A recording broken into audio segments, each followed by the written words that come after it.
Why are there so many shows starring Muppets and dozens of movies too? They said they'd watch everyone and they mean it. It's something that they've got to do. So now they've pledged you a lifelong commitment. The Muppets, Matthew and Sam.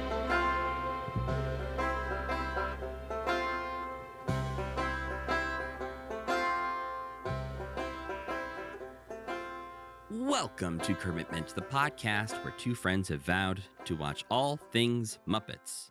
I'm Matthew Gatos. And I'm Sam Schultz. And this week, we start a new chapter in our commitment journey as we start a brand new television program called the Jim Henson Hour by watching the first episode called Outer Space. Barely about outer space. Hey, there's a couple times people say the words sci-fi and there's a character called Space Guy. So yeah, that's true. Shut up, Sam. That's true. Sorry, I forgot about Space Guy. Along with that, we also watched some clips of Jim Henson promoting the Jim Henson Hour by doing some TV appearances. And we watched a dog puppet raise money for charity. Also barely. We'll get there, but that's weird. Somehow one of the weirdest things we watched this week. Yeah, I think so too. But Sam, how does it feel to not only, be in 1989 on this podcast, something I don't think we've really addressed too much yet, but also a new show on the horizon here. We are watching an entirely new thing. We turn the page, new chapter. Does it feel different? I mean, it feels like this is the first time in a long time that we've done a proper watch and talk about that isn't an odds and ends roundup, right? Hasn't it been a really long time since we've done that? Yeah, I mean, we did the Sesame Street 20 and still counting with Becca. Oh, yes. But that also my felt brain, a little... My brain rejects unpublished episodes. That one doesn't exist to me yet. You're right. As we're recording this, you have not yet edited and released that episode. That's right. But yes, forgot about that. Until then, yes, it has been a while that we've actually just watched a Muppet thing and talked about a Muppet thing. Big Bird in Japan, which we recorded. And kind of a new Muppet thing, because even the Sesame Street stuff, that was like a celebration of stuff that they've done. This is like what you're saying. This feels like a rebirth. This feels like the real new chapter for commitment. You had your baby. That's all behind us now. We can finally continue forward. Yeah, she's done. She's raised. Your baby grow up. But no, I think what you're saying is right, because even looking back at the most recent Muppet things that we have discussed before I went on parental leave, it was Big Bird in Japan, which, while, new and exciting, not that different from other things we had watched before. Right. Before that, it was somewhere like the miscellaneous play along VHS tapes, which we didn't love, didn't feel like a whole big new thing. And before that, we were just plowing through Muppet Babies. So the last thing we really had... It's been dark, bro. I think, honestly, the last big thing we had was earlier this year when we were watching The Storyteller and loving the episodes of The Storyteller that we were watching. So it's been a good 7-8 months almost since we really had something new and meaty to discuss. The watch and play video, is that what they're called? Watch and play? Play along. Those maybe have a little bit more DNA with the Jim Henson Hour than I would have liked, I'd say. Yeah, maybe in a way. There's something in this that I'm sure will be most of the conversation for the next hour and a half that feels like it's coming from somewhere else and not from the old Muppet Show crew we know and love. It's pure, we're in pure undistilled Jim time right now, I feel like. Yeah, I mean, I think overall, my feeling this morning as we prepared to record was, I don't know if I was prepared for the Jim Henson Hour. I thought I was, exactly. But I was not. Yeah. I not only I'm currently rereading some of the Brian J. Jones biography, and I'm in this 89, 90 era. So I'm trying to get in the head of Jim Henson during this. But I don't know what I thought this show was, Mm-hmm. but I don't think it's like 80% of what I thought it was. But that 20% is a very different big 20%.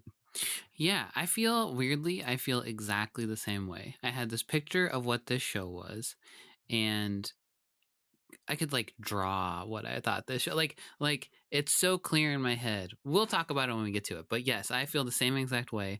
That to me, I had this expectation, and it was so much weirder, and I can't imagine it was so we should just talk about it probably. I think we kind of are already. Yeah. I think this is it. It This was is the so much podcast. more like liquid television than I was expecting it to be. Yeah. That was the part. That was like the thing where I was like, Jim, we already tried this. Don't do this again. I was picturing Kermit in a studio, not unlike they were in the Miss Piggy, the Spectacular Miss Piggy Hour or whatever it was called, the Miss Piggy special. I thought he was going to be somewhere real, kind of just like chilling out, and some Muppets were bopping in and out. But this was so much more like, it was almost like a Saturday morning cartoon or something like that. Like, you know what it was more like to me? What? It was the interstitials between good Saturday morning cartoons. Totally. Yes, it was. It was like the mascot for the television station was like going into his friend's brain and fixing something. And it really took like 45 seconds, but they stretched it out across a half an hour. You're totally right. I think we will talk again. I don't want to like keep hyping up something we're going to talk about in 20 minutes, but like we'll get more into this as we go along, just how weird of a show this is. And I do want to say, I want to correct you and myself from a couple weeks ago. Okay. We keep saying liquid television when we mean inner tube. Inner tube. Liquid television was another. It was a different show that was MTV. Inner tube. Okay. Yeah, liquid television was its own thing. And we have both made that mistake recently. So I just wanted to make sure that people understand that we know what we're talking about here. We mean the other digit show, not this one. But yeah, the inner tube that was pitched as lead-free TV was the earlier version of a Jim Henson Hour pilot that we did not enjoy. Liquid television was the MTV thing with Beavis and Butthead and Aeon Flux and like the Max or whatever, right? Daria, I think, was a part of it at some point. Okay. We had talked about and maybe hoped that this was Jim Henson boiled, filtered, distilled down to his best bits and combining it all to make the ultimate Jim Henson show, which I think is what Jim Henson thought and hoped he was doing. Yeah, but I mean, I'm glad we watched all these interviews too, because you can kind of I feel like some of them are almost slightly antagonistic, where people are like, what is this? The Today Show is one kind of also like, especially is like, oh, I'm not supposed to say anthology series, but that's what it is. And she's right too. Yeah. But I think reading the Brian J. Jones biography lends a lot of insight into this show. And I think the biggest things happening during this time that are worth mentioning, Jim was sort of having a lot of trouble with the business side of things. He was having assessors come in to check out the org chart, the management styles, and basically people were just telling Jim, hey, your shit's busted, dude. Like your company is sort of in disarray. It sort of works out sometimes, but for the most part, the hierarchical structure here is broken. Nobody really knows who's reporting to whom, and we need to fix this. And so he was really worried about that. And so his attention was split. Wow. He was very worried about the business side of things, trying to get more funding for things, while also trying to make the ultimate TV show. And on top of that, he pitched this idea to NBC, something we talked about previously, as this hour-long special every week. And every week was going to be a different thing. Sometimes it would be a sweet Emmett Otter type special. Sometimes it would be a storyteller. Sometimes it would be behind the scenes documentary. And they said, cool, what if no? And instead you did half a Muppet thing, half a weird ass thing, and we give you that and you shut up. And he said, oh shit. Okay, fine. And so he had to compromise in order to get this show on the air. And from what I read, NBC had a lot of notes, and the writers who were working on this disagreed on if they could even pull this off. Like Larry Merkin, who worked on Fraggle Rock, was like pretty encouraged by working on this and thought, especially if they had been allowed to continue more episodes and more seasons, he really thought they could have made something special. Jerry Jewell, on the other hand, is quoted as saying, yeah, I don't think so, because what happened was this never gelled. Jim had too many ideas and we couldn't talk him out of it.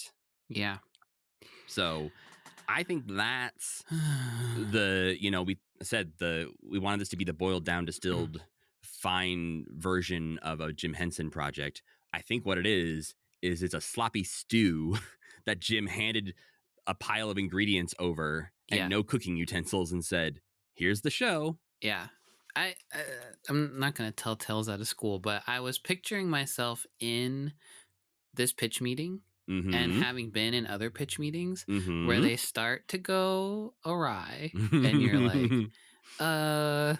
guys. And you have to ask yourself, like, does anybody actually want to do, any of us actually want to do this? Right. Will this be interesting to anybody? There's like all these questions that you have to ask yourself as you're sitting in a pitch meeting, that it's really easy to get excited about your own idea and to not say, do I actually want to do this? But I feel like I could picture myself sitting, like getting increasingly sweaty in a pitch meeting, being like, this is Jim Henson. I'm not allowed to say, Jim, I don't know if we should do this. I think we should maybe do something completely different.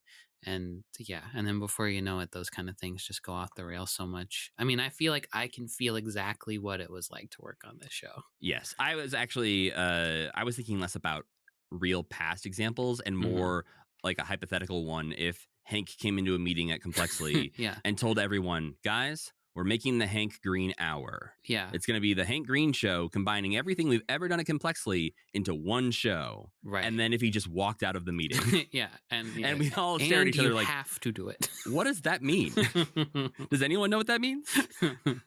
And we'd all say no, but I guess we have to do it. I guess we have to try. NBC said so. So here we go. Bro, just make a quarterly special or something, dude. I don't know. I want to go back in time and just fix this all. Well, we might as well, I guess, just jump into it, Sam. And I'll ask you, because we've already kind of mentioned all of them, but more formally, what did we watch this week? First, we watched some clips from Comic Relief's annual Red Nose Day fundraiser telethon special, airing on BBC. Is that where it aired? Okay. Yes, BBC One, I believe. This was primetime British television. Because this is like a big gala event. Anyway, this is March 10th, 1989. This special, hosted by British comedians Jonathan Ross, Lenny Henry, and Griff Rhys-Jones, and featuring all sorts of guest stars. This annual event was founded to provide relief for the mid-'80s famine in Ethiopia, but I think at this point was raising funds for a general variety of causes. So during this portion of the show, what seems to be the end of the show, or like this was like the late night shift of this telethon or something like that, a fourth host joins these British comedians, the storyteller's dog, albeit using a slightly different voice. Is that right? He didn't sound like Hoggle as much. He kind of sounded like some guy. I don't know if Brian forgot the voice or what happened here, but definitely does not sound like the dog you would maybe recognize from a television show. Yeah, maybe. Even if you saw that dog, you're like, hey, I think that's that dog from that show. And then he spoke, you'd be like, I guess not. He just kind of looks like him. So I think what we saw was little like interstitial kind of host segments throughout this thing. And it looks like earlier in the event, this dog was kind of doing routines with the host. He was he brings them a bone. I don't remember why he brings them a bone. Makes little dog related puns and stuff like that. But then most of what we saw was in the telethon's final moments, where the hosts are all in a big bed along with the dog, which seems like there's a bunch of different hosts they throw to, and a couple of them are also in big beds. So, but they're babies? Also, those people were babies, Matt. I don't know. There's a set of the hosts who are babies. This felt like one of those, maybe if we were British, we would get it kind of things. I think so. But maybe it's also specifically if we were British in 1989, we would get it kind of things. Yeah. Who are these other people in the bed? I only know Jonathan Ross out of all of these people. Me too. So Lenny Henry founded this, and I think, is still hosted or still pops up or still is very present in the Hmm. promotion of it. So people who are British probably know exactly who all these people yeah. are, obviously. I think these people are extremely famous in England and are not at all here. Yeah. Anyway, so at this point, they're all on a big bed, and the dog is in the big bed too. He's between the two main hosts, Lenny Henry and Griff Rhys Jones, and he's barely poking his little head out. And he's not contributing very much at all. And they even say at one point that the dog has been a miserable bugger all night. Well, and he forgets a line He at forgets a one point. line. Yeah. And then, it just feels like they hate the fact that he's there. Yeah. And the I'm not sure person he's thrilled that under he's there there. doesn't like to be there either. Exactly. It's very confusing why he's there at all. Made me feel bad for him. Made me think they should have just flown out a gonzo or something if they had to have a Muppet. Yeah, and maybe there is, we only watched like 15 minutes of this entire, multi-day fundraising event. And so maybe there's a point in there that they explain why the dog is there, but we did not see that. He's also, I feel he is presented as a generic dog. They don't say, it's the dog from the storyteller. How's John Hurt doing? They should have got John Hurt. They probably were thinking, man, we should have got John Hurt. England's only like 50 miles across. John Hurt could have that's come. Not true, but okay. Probably not that untrue. No, it's like 50 kilometers. Oh, yeah. Sorry. I didn't do the conversion. Then we watched a clip from the April 14th, 1989 episode of The Today Show. Jim and Kermit sit down with host Sarah Polley to try to explain what the Jim Henson Hour, which premieres that evening, is and isn't. It is a family show. It's not an anthology. They also talk about Jim's hosting style, which Kermit calls stiff and not interesting, which is, I feel like a lot of these clips had this real clear, division between Kermit and Jim, and those two sides are feuding or something like that. And all is not well. Even the show itself has a little bit of that I feel like for the first time, this is a wild thing to say. It feels like Kermit is stepping away from Jim Henson. Yeah, I agree. I think you're totally right. It is a crazy thing to say, but also I've never seen the Muppet Show is all about being like, this show sucks, but in the Jim Henson Hour, you can really feel like they kind of mention it every now and then, and you can really feel like they mean it when they're saying, this isn't very good. We're trying the best we can. Okay. There's just a moment specifically in Jim Henson Hour where Jim alludes to Kermit sort of being cooler than him. And it broke my brain. Not because I'm like, but Jim is Kermit, but in the way that we have never once seen Kermit presented as the coolest guy in the room. No. Or especially being cooler than Jim Leatherpants Henson. It just feels like a big shift for these guys. Yeah. It's like Jim walking down the streets of Hollywood, and he looks over and Kermit's in a limousine and the window just rolls up. It's like, who is that, baby? It's like, it's a guy I knew once. I used to know. So anyway, Sarah Polley seems a little skeptical throughout this whole interview, which is extra surprising when it's revealed that she has filmed an appearance on this very show and is still like, what the fuck? Yeah, but I also, having seen this show now, go, I could see this being a show someone put me in and I don't know what happened. I'm sure she probably just sat in a room and was put on a television screen and didn't actually meet a Muppet. That's my guess. Or like one Muppet bursts through the television thing, like we saw in Inner Tube, where the Glitch or whoever it was jumping from thing to thing. And so maybe Digit or Waldo flies into a newscast. Yeah, an unsettling looking Johnny Rotten Muppet pops up in her face. She's like, where's Miss Piggy? Then it's time for the big show. We watched the Jim Henson Hour, which aired later on April 14th, 1989.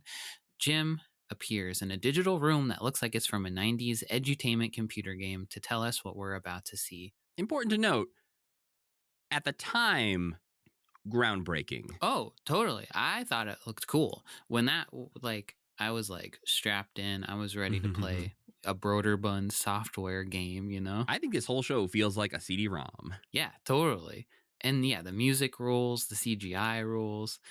There's that big. So part of it really sets you up for failure because he sets himself up for failure. Jim walks into this room. He's like, "We're so excited," and then the big lion puppet that's sitting next to him for some reason like yawns, and he's like, "Well, we're not really that excited."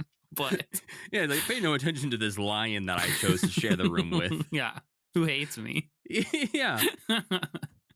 So anyway, the first segment is Muppet Television, which is basically part Muppet Show and part inner tube. Kermit and a new gang of Muppets hang out in a television control room that gets feeds from all over the world, which the Muppets are responsible for sifting through and showing to the audience, which kind of takes the form of like little skits, usually starring the guest star. Today, however, they aren't just picking up signals from the world, but from the universe, as resident robot man Digit's brain is picking up broadcasts of alien TV shows. This eventually leads to him breaking, but I can't really remember how it ends up with him breaking.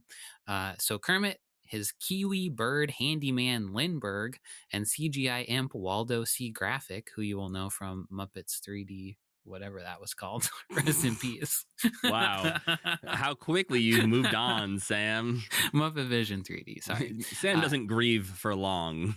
They journey inside his robot brain to try and fix him. They fail, however, and are resigned to the fact that Digit is dead until Vicky, who I guess is just pretty much a normal girl, walks in and resets him with the push of a button. Vicky's not that doll from the Christmas toy, right? I don't think so. Okay. She just kind of looks like her a little bit. Yeah, she looks like a doll. So that is, I think, what makes it a little confusing. But just a normal child, like a Cabbage Patch Kid, walks in and pushes a button on this robot. It looks like Hilda's daughter, I think, is a good way to describe sort of the way like You're she right. feels. So right. Yeah, I don't. So far, we know very little about Vicky or any of them. We know a lot about Lindbergh, who I didn't even know existed until this. I think you mean Beauregard Light. Yeah, why? This is Beauregard. Just use Beauregard and Gonzo. Why are you using Digit and Lindbergh? Gotta get those new toys flying off the shelves there, Sam. Yeah, whatever. So then the Muppets meet alien versions of themselves. Once Digit's back, he starts getting more broadcasts. And they decide to sing Chattanooga Choo Choo. Also, Louis Anderson is there. Mostly he's watching from a TV screen, like literally looking bored. He's reading a book. It's kind of like they had Louis and they were like, most of this you're going to just be sitting there looking out of a TV screen, not interacting with anybody. But he also does do a couple skits. One is My Dinner with Codzilla, My Dinner with Andre spoof, where Louis has dinner with a kaiju, and Space Guy, where Louis plays an antagonistic space explorer that meets Bean Bunny and his crew of space rabbits. The space rabbits don't think that Louis is cute enough, so they shoot him with a ray that transforms him into a little pink rabbit, a transformation that turns out not to be a special effect for the skit, but in-universe, real and irreversible. And then that's the end of Muppet Television. After that, we go back to Jim, who introduces the second half of the Jim Henson Hour, a familiar friend, the storyteller. This episode is called The Heartless Giant. An evil, literally heartless giant terrorizes a kingdom until a king tricks and traps him. Years later, Prince Leo, the king's youngest son, befriends the giant and is tricked into letting the giant out. A lot of tricking is going to happen in this, so get ready. The giant keeps on terrorizing the countryside, and Leo feels betrayed and very sad, and they say that his childhood dies. Eventually, his brothers disappear in search of the giant, and Leo goes out himself to track the giant to his lair, which he finds while also helping a bird and a fish and a wolf along the way. The giant admits that he and Leo actually were sort of friends and lets Leo be his servant rather than turn him into stone like he did to everyone else who came to confront him, including Leo's two brothers. Leo eventually tricks the giant into revealing the location of his heart, which is far away in a church, on a mountain, hidden in a well, inside of a duck, inside an egg. So with the help of his animal companions, Leo gets the heart from this mountain church and coerces the giant into restoring all his stone victims, promising that he'll return the heart once it's done. But Leo's brother seizes the heart once he is unstonified and destroys it in revenge. The giant dies, cursing Leo's name, and Leo feels like shit, as he does throughout this entire episode, basically. Eventually, Leo becomes the king, and he's a good king to make up for all the trouble and bloodshed that he caused. And that's the end of the Jim Henson Hour. A couple days later, on April 14th, 1989, Jim and Kermit are on The Tonight Show, now hosted by Jay Leno instead of Johnny Carson. Have we seen Jay yet? No, because this isn't even fully Jay taking over yet. This is one of Oh. his guest hosting spots. And So he does this this is- bad a job? Yeah. As a guest host? So before Johnny Carson retired, left, whatever, and handed the reins over to Jay Leno, he would have guest hosts very often when he would take That vacations. makes And so we've sense. seen previously, I think we saw maybe a Joan Rivers So freaking Kermit guest and, host. Kermit and Company, too. Yeah, we saw a Kermit guest host, which he Joan alludes Rivers to. No one evidence, seems to yeah. care on this. When he mentions that he hosted the show, no one, like Jay Leno doesn't remember that happened or acknowledge it in any way. Yeah. He's like, oh, cool, whatever. Yeah. I've hosted the show so many more times. But Yeah. yes, so this is one of Jay Leno's guest hosting spots before Johnny Carson. That makes a actually lot more sense because leaves. at the end, they do say, next up is David Letterman, which I was like, I didn't know there was a time when they overlapped because I think Dave rage quit his show basically once Jay got the spot. Yeah, it's been a while since I've watched the made-for-TV movie The Late Shift. Yeah, I'm pretty sure that's what happened though. But I did watch that for some reason when I was a kid, which is the whole story of the Jay Leno, David Letterman controversy of the early 90s. But yeah, I think it was a little bit of a jump scare to see Jay Leno pop up on here. Yeah. So yes, this is maybe our first overlapping with Leno on Commitment, I think. I'm sure we'll see him several more times. Unfortunately. But as we alluded to, Jay is not as entranced by Jim as Johnny Carson is, unfortunately, which is too bad because this is like the perfect guest appearance of Jim Henson if you're not an idiot. Jim is reminiscing about his time on NBC. His whole freaking past is all NBC back to like 1955 or whatever. And also he wants to talk about when he hosted The Tonight Show, which doesn't go anywhere. He just like gets completely no-sold by Jay Leno. He's also sitting next to freaking Loretta Lynn, who was the guest host of one of the best episodes of The Muppet Show. And she also tries to start talking about The Muppet Show. And everybody's just like, who fucking cares, Loretta Lynn? So yeah, Jay clearly doesn't give a shit. So it's sort of a dud of an interview, which is really unfortunate. And you know, I don't usually have a problem with, like, I don't watch Jay Leno. I never did. I was a Letterman guy. I didn't necessarily have a problem with him, but after this, I was kind of like, fuck you, Jay Leno. Where you're squandering this? He just is like not doing anything. Yeah, it feels like a guest host. Like it feels like somebody like a substitute teacher popped in and was scared. Like, yeah. But just to not acknowledge as you laid out, many natural threads of a conversation that you could have right now about NBC, he just says the History like, of the Night Show, or Loretta Lynn being on the Muppet Show. None of that is covered. Yeah. Like Jim tells a story, not a good story, but he does tell a story. And if it was any other interviewer, they'd at least be like, ha, that Frank, or something. Say something. Don't just let him die up there. Yeah, that's the thing. They both aren't doing great. Like Jim feels flat in the way he's trying to tell this story. Yeah. But he's kind of bombing. And Jay does nothing to help him. He just lets him flail. If Carson had been on, he would have been like, "Oh yeah, that was great. I loved it when you guys hosted." Right. Like they don't have a history with Jay. Totally. So maybe Jay hates Muppets. I think he even calls Fozzie Bear Fonzie Bear. He does. Yes. And Jim, I imagine inside is seething. He's like, I can't wait to say anything. Fozzie. He does say Fozzie Bear later. Yeah. Like a minute later, he's like, well, Fozzie Bear. And it was like, yeah, I see what you did there, Jim. Anyway, finally, we watched a segment of CBS This Morning from April 21st, 1989. It seems to be part of a reoccurring segment where they visit famous people live on location in their homes. And this week it's Jim. He's not in his home. He's in the Muppet Workshop in New York. But that's okay. It's still cool. Jim shows off a couple of puppet fabrication rooms. One is kind of more traditional, and the other one is full of gadgets, including Junior Gorg's severed head, which is hanging from a rope and flayed open, exposing the gears and machinery inside. So Jim shows us how that works.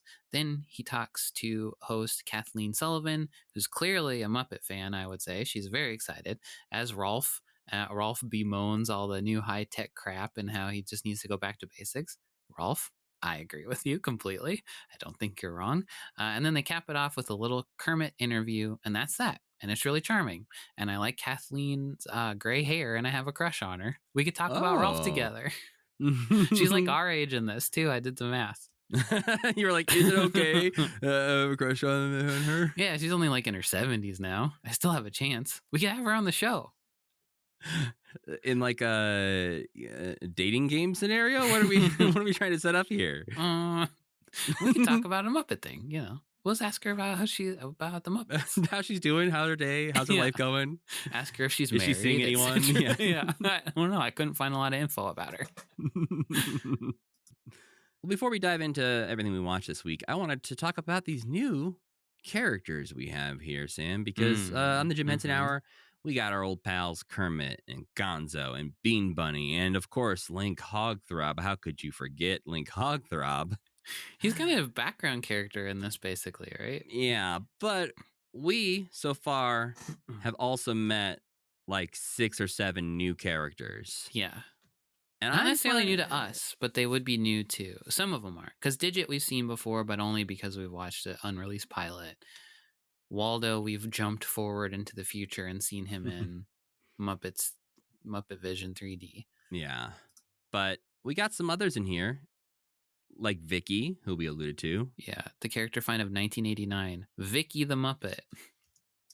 But we also have Lindbergh, who is a Kiwi bird version of Beauregard, pretty much. I thought for sure he must be performed by Dave Goelz because he acts and sounds a lot like Beauregard. He's smart Beauregard, though. He is more competent. A little bit more.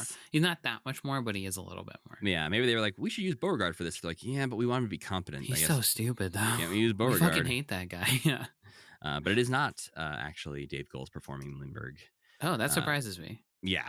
Yeah, it's not Dave Goelz. It is Gord Robertson performing Lindbergh, who was the Pa Gorg body performer, actually. Oh, interesting. But then we also have the Extremes, which I don't know if they're the house band for this show or not, if they're supposed to be the new Electric Mayhem. They do pop up a couple other times, it seems like. Yeah, but we also have Leon, who isn't Figment the Dragon from Epcot, but that threw me off so bad because I really thought it was. Yeah, he looks like a dinosaur and Figment had a baby. Yeah. But yeah, we'll talk about Leon maybe. But then we also have Clifford. Yes, Clifford. I was excited to see Clifford. I was excited to see Clifford as a, child Muppets Tonight fan. I don't know if I can claim right now that I'm a Muppets Tonight fan because it's been so long since I've revisited it. But seeing Clifford was fun. And it did. One thing this list made me think, Sam, is we got to bring back Muppet of the Week segments for this podcast. I'm surprised you didn't write one for this time. I was gonna, but you have a baby. I have a baby. Yeah. And also, I think this show broke my brain a little bit. So I'll maybe catch up on our Muppets of the Week and as Clifford we go through. Is in it for 10 seconds. So yeah, but I'm assuming he must show up more in future episodes. I think he is part of the house band, the actual house band that I believe appears later. And we also saw the Thought Lion, which is the lion that hangs out with Jim Henson in the main room of the show. He is from an episode of Storyteller that we have not seen yet and will not see until episode 8 of the Jim Henson Hour. So yeah, we just get to stare at this guy and wonder why he's there when in reality, according to the Jim Henson biography, he is there because Jim was stiff and boring and needed something to bounce off of. It definitely adds to like I can't remember what the art style is called, like the utopian academic or something. Like the CD-ROM game aesthetic would randomly just have like a lion that you click on and it would be like, here's a tip. If you click this button, you can change the language. Utopian Scholastic, according to Aesthetics Wiki, which is one of my favorite wikis. Yes, that room is big time Utopian Scholastic. Like he is diving right into the 90s. And I'm just curious how you're feeling about these new characters. If there's any of them that stand out as good or any that really stand out as terrible. I mean, I know. I think very recently we've had episodes where we talk about the Muppets just need to introduce some new characters Mm-hmm. nowadays. Yeah. Which, after seeing this, Maybe do they? you change your mind? Maybe they don't. Maybe I think there's a big problem with our whole society and the way that we consume. I see you smiling. Go It's not off. that. It's not that wild. The way we consume media, and that is that we are so opposed to recasting things or like having different voices, or Yeah. like Luke Skywalker. We will not let that character. He must be a CGI facsimile of himself. There is no way we could get anybody else to play him. And I think that's bad, because I think I don't think there's anything necessarily wrong with characters that last forever that people glom onto and love, like Jesus.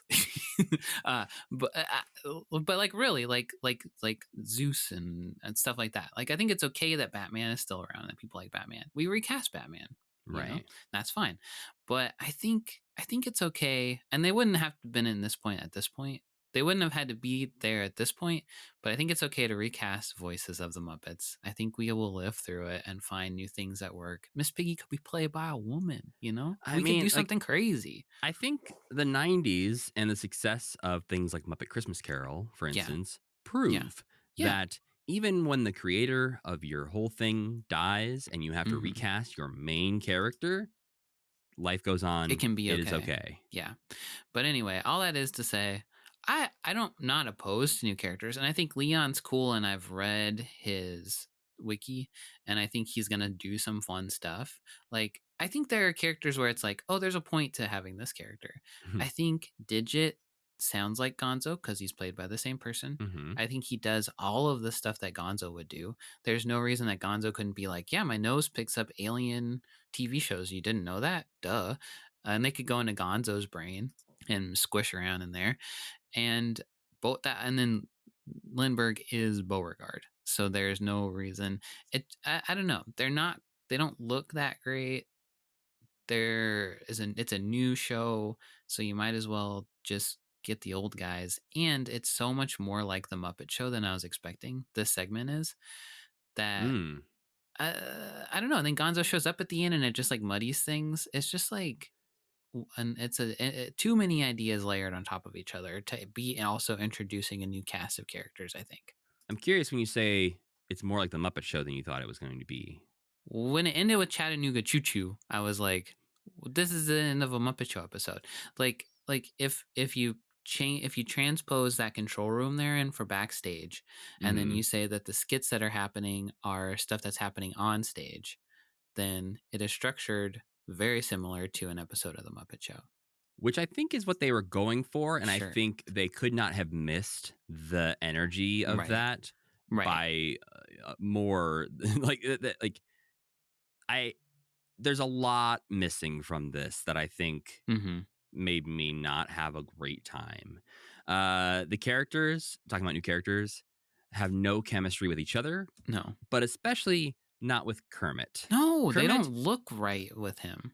well, not even visually, but I'm saying like it doesn't seem like Kermit knows these guys. Yeah. I don't have any sense of their relationship with each other, of why they're working together. This doesn't feel like a crew that Kermit got together to make a cool show. Uh-huh. This feels like people who just happen to work together. Yeah. And I it's totally not agree. funny. And the segments, I feel like, are really missing a laugh track to even try and convince us Yeah. they're funny, Yeah. because I don't think I felt anything for this show. That was what I had written down to, like, that's not funny. That was the biggest, most shocking thing to me, is like, this is so rote and boring. And like, if I sat down and turned this on, I'd just be like, I don't know. It's cringe a little It's bit. very cringe. I think Jim's cringe. I think Kermit's cringe. Yeah. I think this feels like, and maybe some people said this at the time, but I wonder if people thought, ooh, I think the Muppets are done. I think the Muppets are past their prime. Yeah. Yeah. I mean, even on Jim's appearances on the different shows, I feel like he's diminished in a way. Like, he is not commanding. And this is nothing against Jim, because it's hard to make a show, and Mhm. he's trying. It's like, I don't know. The show's not good, unfortunately. But in the interviews, it just like Sarah Polly's kind of taking the piss a little bit. Jay Leno doesn't care about him. It just feels like he is trying to be on a comeback tour that nobody will let him be on. Well, and I wonder, to me, I think you're right. Jay Leno just seems like he doesn't care. To Yeah. me, the Sarah Polly one felt like, I think maybe she had watched an episode or two of Yeah, the show totally. She and definitely had. wanted to like it Yeah. and just couldn't figure out what it was. And so she had Jim there and was like, can you help me? Because I'm having a hard time here. Yeah. Not like the first question that you want to hear is like, what is this show? Well, not only that, the exact line she says is, what exactly are you doing? Yeah, that's Very true. accusatory. That's true. This is something Jim has done to us. Yeah, that's true. And man, he's been trying to do it for so long too. Like having seen all of the pilots that we saw and talking about the things that we didn't like, and then sitting down and this starting on the CG backdrop, doing that concept that doesn't work. I was just like, oh, Jim, why did you you took all the worst ideas from all the stuff that you were trying to do. And I think there's a certain part of Jim that knew that based on the biography. It seems like no one was saying this was a success. No one was looking at this show and saying, wow, that's the best thing we've ever made. But I think the way that people saw that as a problem is different than what Jim saw. I think Jim imagines maybe if they had 5 more minutes a day, they could have polished it into something that was more there. Whereas other people were just saying, Jim, you're doing too much. Like, this is not going to come together. We got to simplify this. We got to, make it a little bit more interesting or boiled down. And I think the problem is, this is our gut reaction to the pilot, this first episode. We have no idea what's coming, especially now, I think. Because I know all these episodes are drastically different from each other. Yeah, that's true. The first segments, when they have Muppet Television, are not that drastically different, I don't think. But I know the second half is going to be way different. And a couple of these are like hour-long specials. So maybe we'll like some of these. We also didn't like the first storyteller we watched, but we liked the ones after that. Yeah. So I'm hesitant to say, boo, Jim Henson Hour sucks. But so far, I was shocked by how disinterested I was while watching this, and how I don't know that I laughed at anything, even a light chuckle.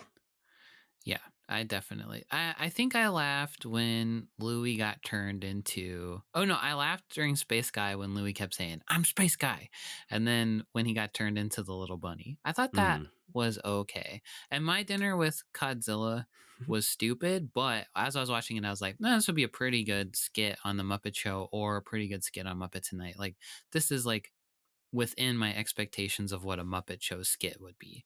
I think the thing is that works if you have 10 more of those in the same show. Yeah. Like, if they you don't do a feel bunch like of stuff like that. If they don't feel like they're completely out of place compared to everything else that you're seeing. Yeah. I also think and maybe it's just the technology of the time. To me, doing most of this show on a blue screen hurts it, because that was so disappointing when it just happened. Feels like Louis Anderson showed up for a half hour, got to stand in front of a blue screen, and went home, and it just feels cheaper, and less important is maybe a weird way to say it, but I feel like seeing the sets built on the Muppet Show and feeling like this big grand theater, like it's a real place. Yeah. I never once felt like we were anywhere real, aside from the restaurant set, which is pretty cool because they do the forced perspective thing with the puppet. Yeah, that was neat. And he destroys it. And I mean, the set of Space Guy is real too, but not like exciting or anything. This is something that the newer Mystery Science Theater did, where they replaced all their sets with digital sets, which is like, to me, like 40% of why I like Mystery Science Theater so much is because they're like on this real janky set that's like so evocative and feels like such a place. And that's like, in my head, I was picturing them in a real studio, just like sitting on spinning chairs and hanging out. Like, I had this whole version of the show in my head where they were like really somewhere, and And it just, when it popped up and they were in a digital space, I was so disappointed because it's never right. Well, and I get it for Jim's segment. He is in a surrealist Yeah, place. you're He's right. walking That down actually some works stairs fine. that fly away, and I'm like, oh, okay, this Yeah. works. The way it blends in with the intro is really cool. I liked that. But when you're just in a room full of TVs, that could be a room full of real TVs. Yeah. Disappointing, I think, is the right way to think about it. And the more I read about it, I was understanding why it happened, but I was kind of bummed that I don't know that it's going to get too much better for us. Yeah. Well, I think you're right that so many of them are so different. And like Dog City, we've heard good things about Dog City. Yeah, I will say I found a quote from Jim where he apparently cited The Heartless Giant as his second favorite of all the shows he'd ever done, just behind the Dog City special.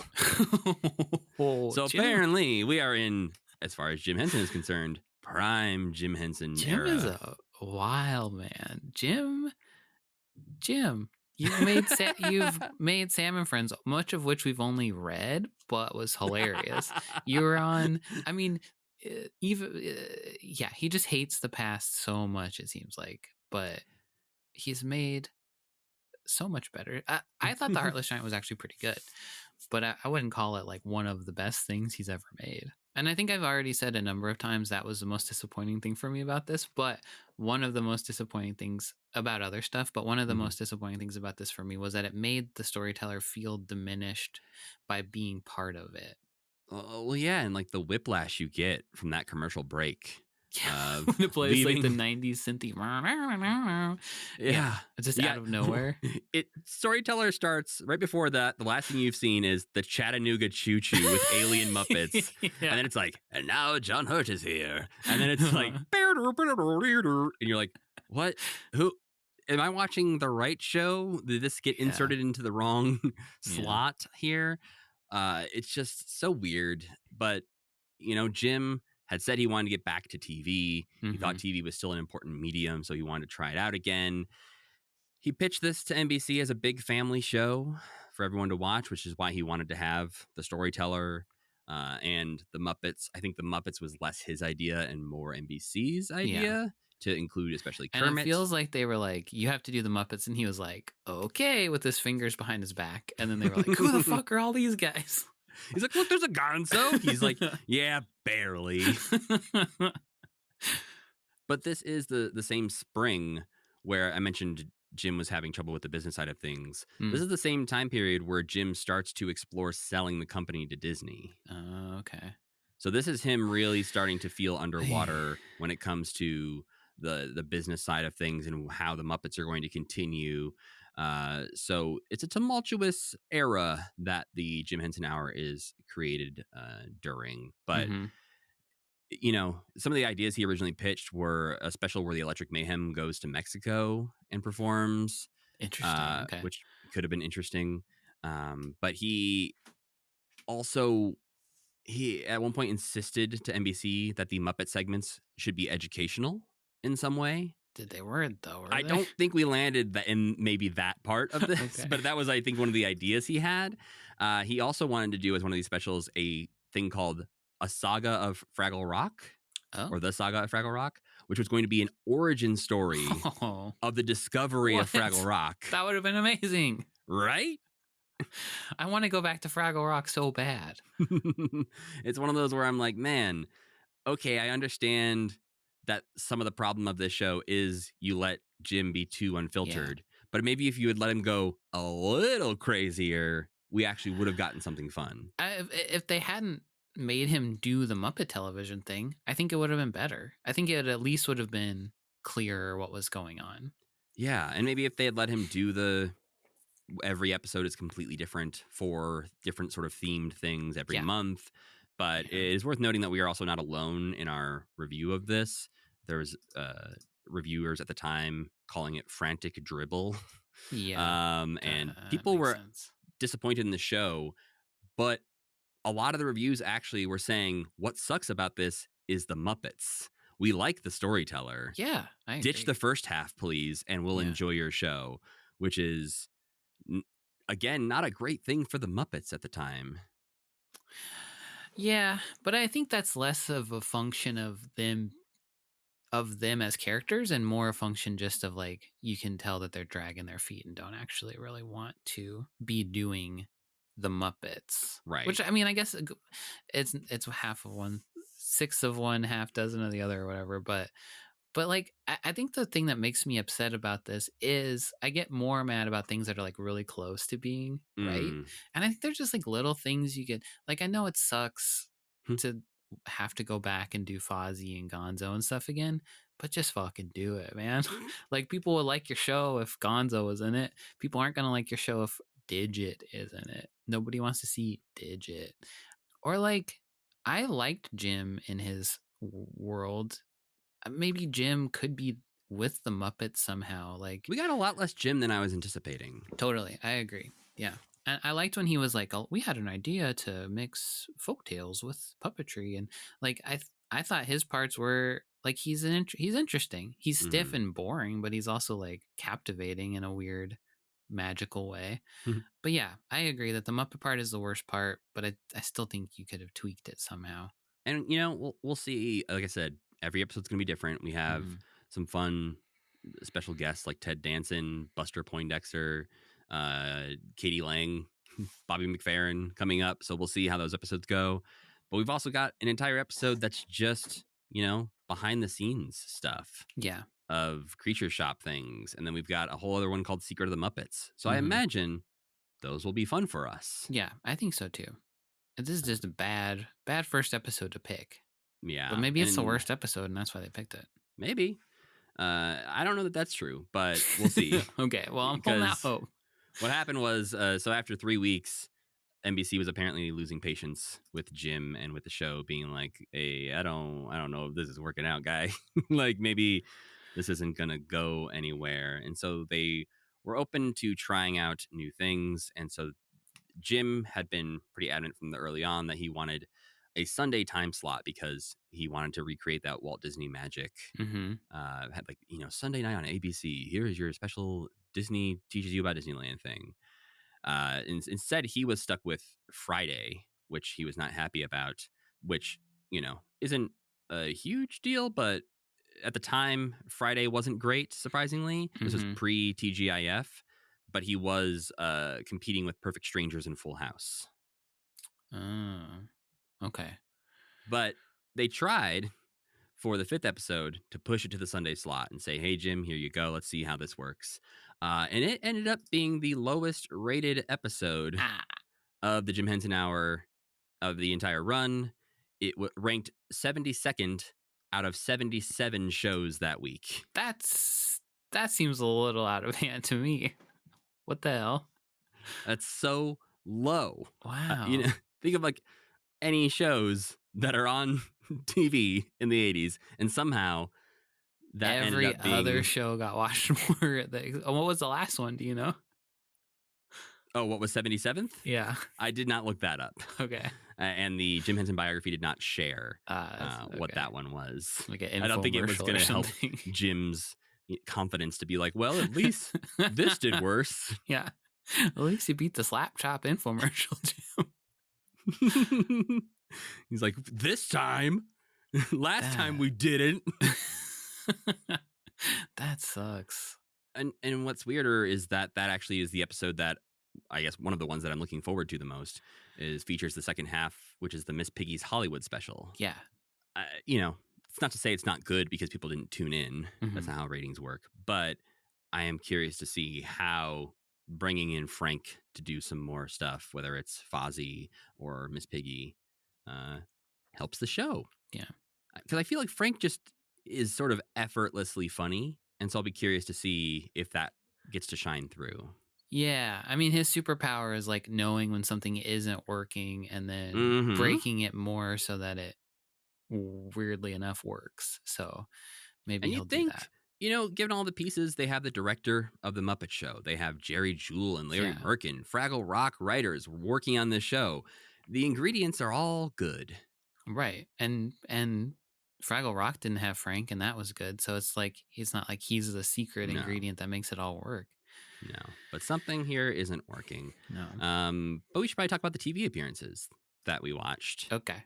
I think we've said literally everything there is to say about Dog on Comic Relief. Except just really delving into how sad it was. I felt so bad for him, but also like annoyed by him, and also bad for the host because they should have had a different Muppet. It was just like a nice event, and then every time you remembered that Dog was there, everything would be like, and this fucking guy too.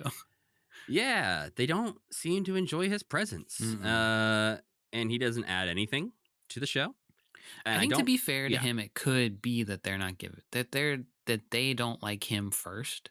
Like it really is. It depends on if they didn't like him first or if he was doing a bad job. Because if they came in with this preconceived notion of like, we don't want a stupid dog on here, and didn't talk to him, then it would be hard. I also had that thought of like, maybe they just hate puppets, or they're like, this is so childish.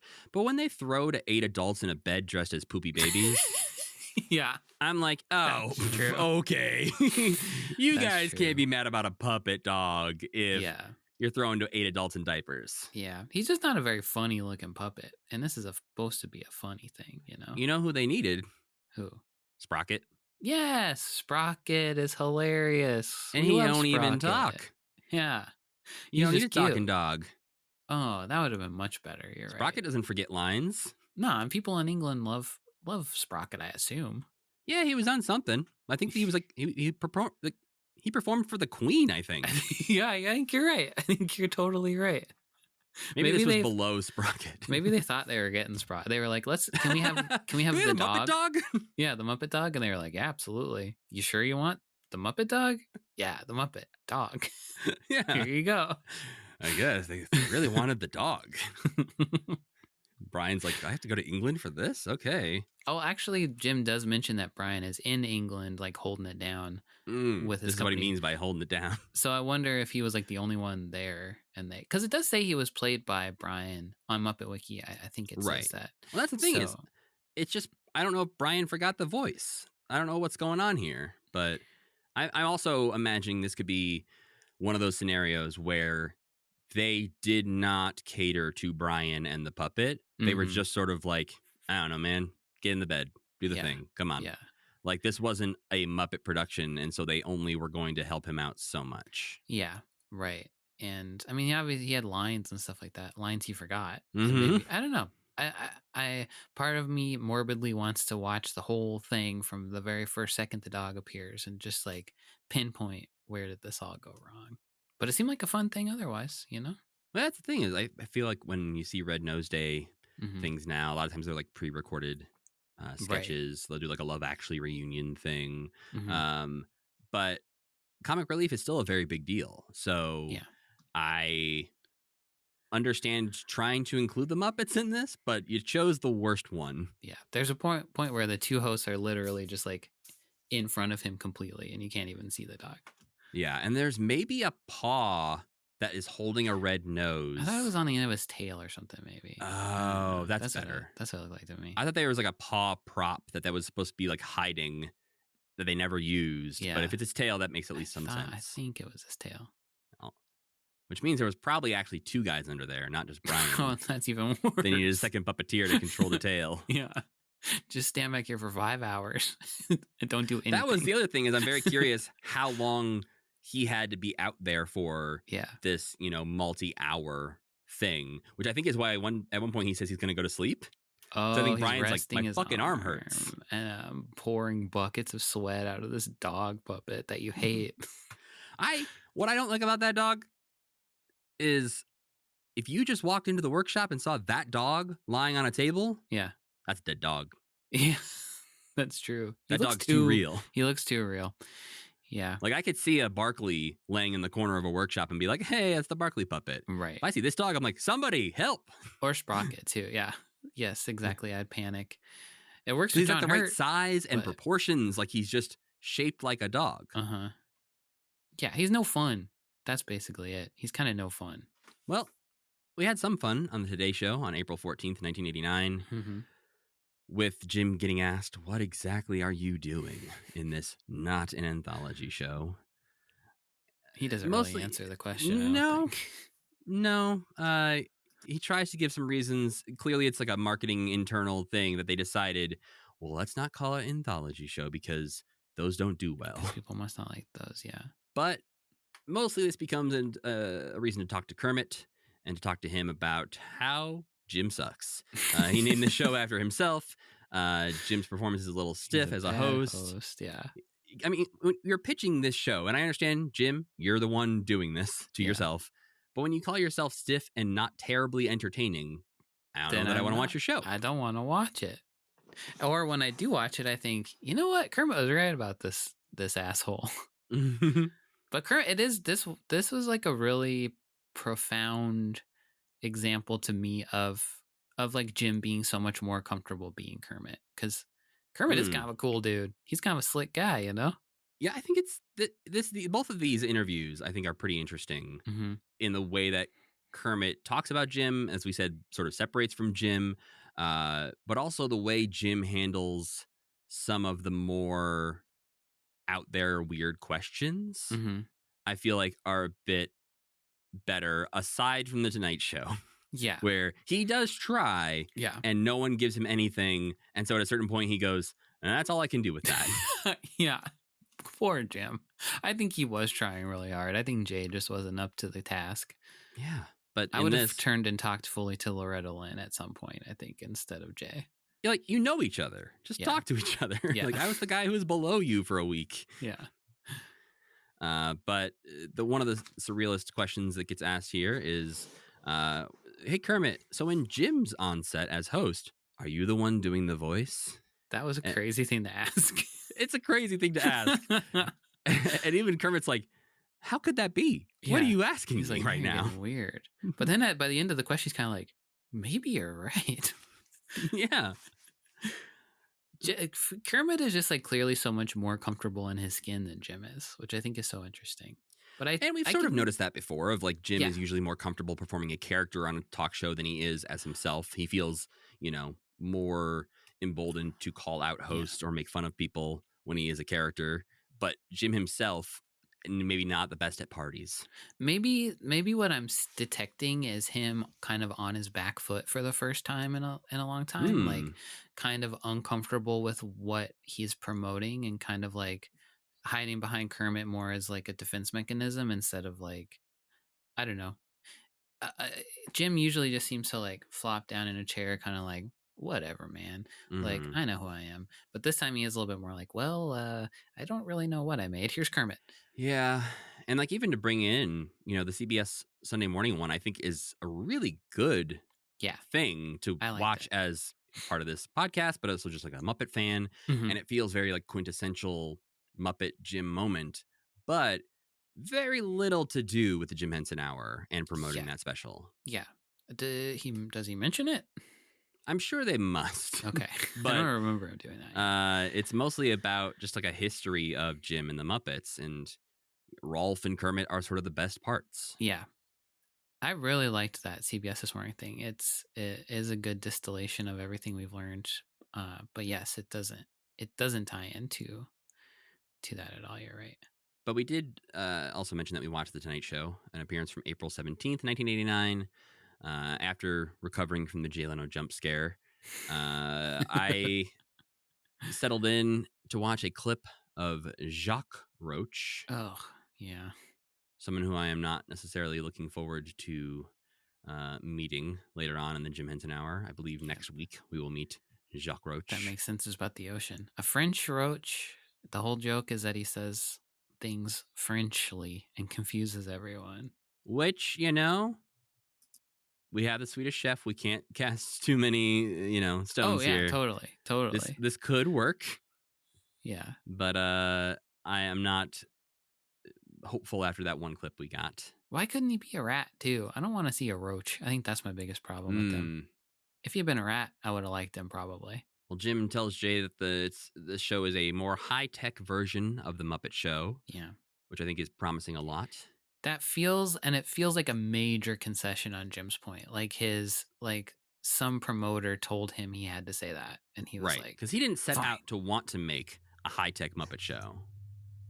Yeah. But they do it talk is about the what he made. high tech part quite a bit in other interviews. Right. And the CBS This Morning, where he confuses even me, and I've worked in this kind of stuff before, where he's talking about paint boxes and like chroma key, and like I know what that stuff is, but I'm not really sure what a paint box is. And then the explanation of what it wasn't really that helpful either. So it is Jim just like he dives right into the tech stuff as usual. It basically, Paintbox was, you would say like Photoshop now. Like, not the same technology, but the way people say Photoshopping, like if you're editing a photo. They used to say paint boxing. Yeah, so Paintbox was just a corporate computer graphics workstation that they would use for especially like broadcast news and stuff with the logos swirling in and lower thirds and stuff. So he was using essentially that technology to create the background sets for things. I'm looking at now. It was like its own computer. Like, have you ever used a video toaster? No, but I'm aware of a video toaster. Yeah, it's like its own computer that it says cost $250,000. Yeah, which at the time makes sense to me. I think totally. I've read the Creativity Inc. book by Ed Catmull, who's from Pixar, founded Pixar, right? And in there he talks a lot about how the Pixar computer, when they first created that, was almost what people actually wanted from them, and not them making movies. Yes, like Steve Jobs tried to just buy their computer company and turn it into a computer company, and they were like, "Well, we want to make movies." He's like, "Then fuck off." So, yeah, this seems like it was just sort of the technology of the day. If you wanted to do this kind of thing, Paintbox was your option. Okay. But like nowadays, we would probably just say CGI. Not what I thought they were talking about at all. So it was a bad explanation. IMO. It felt like a little inside baseball. Yeah, and then even the explanation was a little inside baseball. Yeah, that's classic Jim, though. Yes. But on The Tonight Show, there's a joke that for some reason the audience does love, where Kermit says something like, "We brought the sheep along for Loretta here." I guess because she's a country bumpkin? Is that what it was? I didn't get that. That's all I could think, but the reaction is so big that maybe there was a sheep joke earlier in the show. Could have been. And this was a callback. That could have been. People did love that. Yeah. And Loretta was like, hey. It seemed like it was kind of a dig at her in a way, too, that she did. I don't know. But yeah, they like that. Yeah, because like the next time she jumps in, when she's talking about her time on the Muppet Show, she said something like, "I asked my agent, am I going over there to talk to a bunch of dummies?" I wanted to hear way more of her talking about that. But Jim tries to make some jokes about the NBC Peacock, claiming that Kermit and him are friends. Says he's a proud and colorful character. And then Jay gives him nothing, and that's when he pulls out that's all I can do with that. Yeah. So Jay just sucks. Leno said he doesn't remember when Kermit hosted the show. So Jim then has to still awkwardly jump into the story he planned to tell about hosting the show, and how, again, a good story told poorly. Yeah. He told Frank to come and rescue him as Fozzie if Kermit started bombing during the monologue. But as he tells it, Kermit was actually doing pretty good. And so Fozzie didn't need to come out. But he did anyways. I want to rewatch it knowing that is what happens. I feel like we said something similar at the time, that when Fozzie comes out, we were sort of a little confused because he comes out and he's like, "You're blowing it." Yeah. But he wasn't. I think you're right. That sounds very familiar to me too. That we were like, hey, I think he was doing all right. Yeah. And it seems wild to me that wouldn't be pre-scripted with, like, I don't know, the way that they do stuff. But yeah, I want to go back and watch it. Yeah, but mostly Jay and the audience could not care less about this story. This is Jim Henson. About, he used to sit on these shows and be Kermit, and everybody would be like, "I'm talking to Kermit instead of you." Yeah. That's crazy. Kermit could just look to the left, and people would be like, "Oh my god, did you see that?" Yeah, he looked to the left. And he does a little bit of that at one point, like when Jim's talking, Kermit's making some fun faces. Yeah, like he's done in the past on the Tonight Show. But he's getting nothing from nobody. And it was so interesting also when he starts talking about hosting the Tonight Show, and Kermit kind of starts to tell the story, and Jim is like, actually, Kermit can't tell this story, which was like, yeah. Because like he would have had to talk about Frank, and I guess Kermit's not allowed to talk about Frank. Yeah, a cool look into how he thinks about that division. And then the last TV appearance we watched was from April 21st, 1989, the CBS This Morning. This one, I think this is just, go watch this if you're going to watch anything from this week. This is just great to see Jim in his element.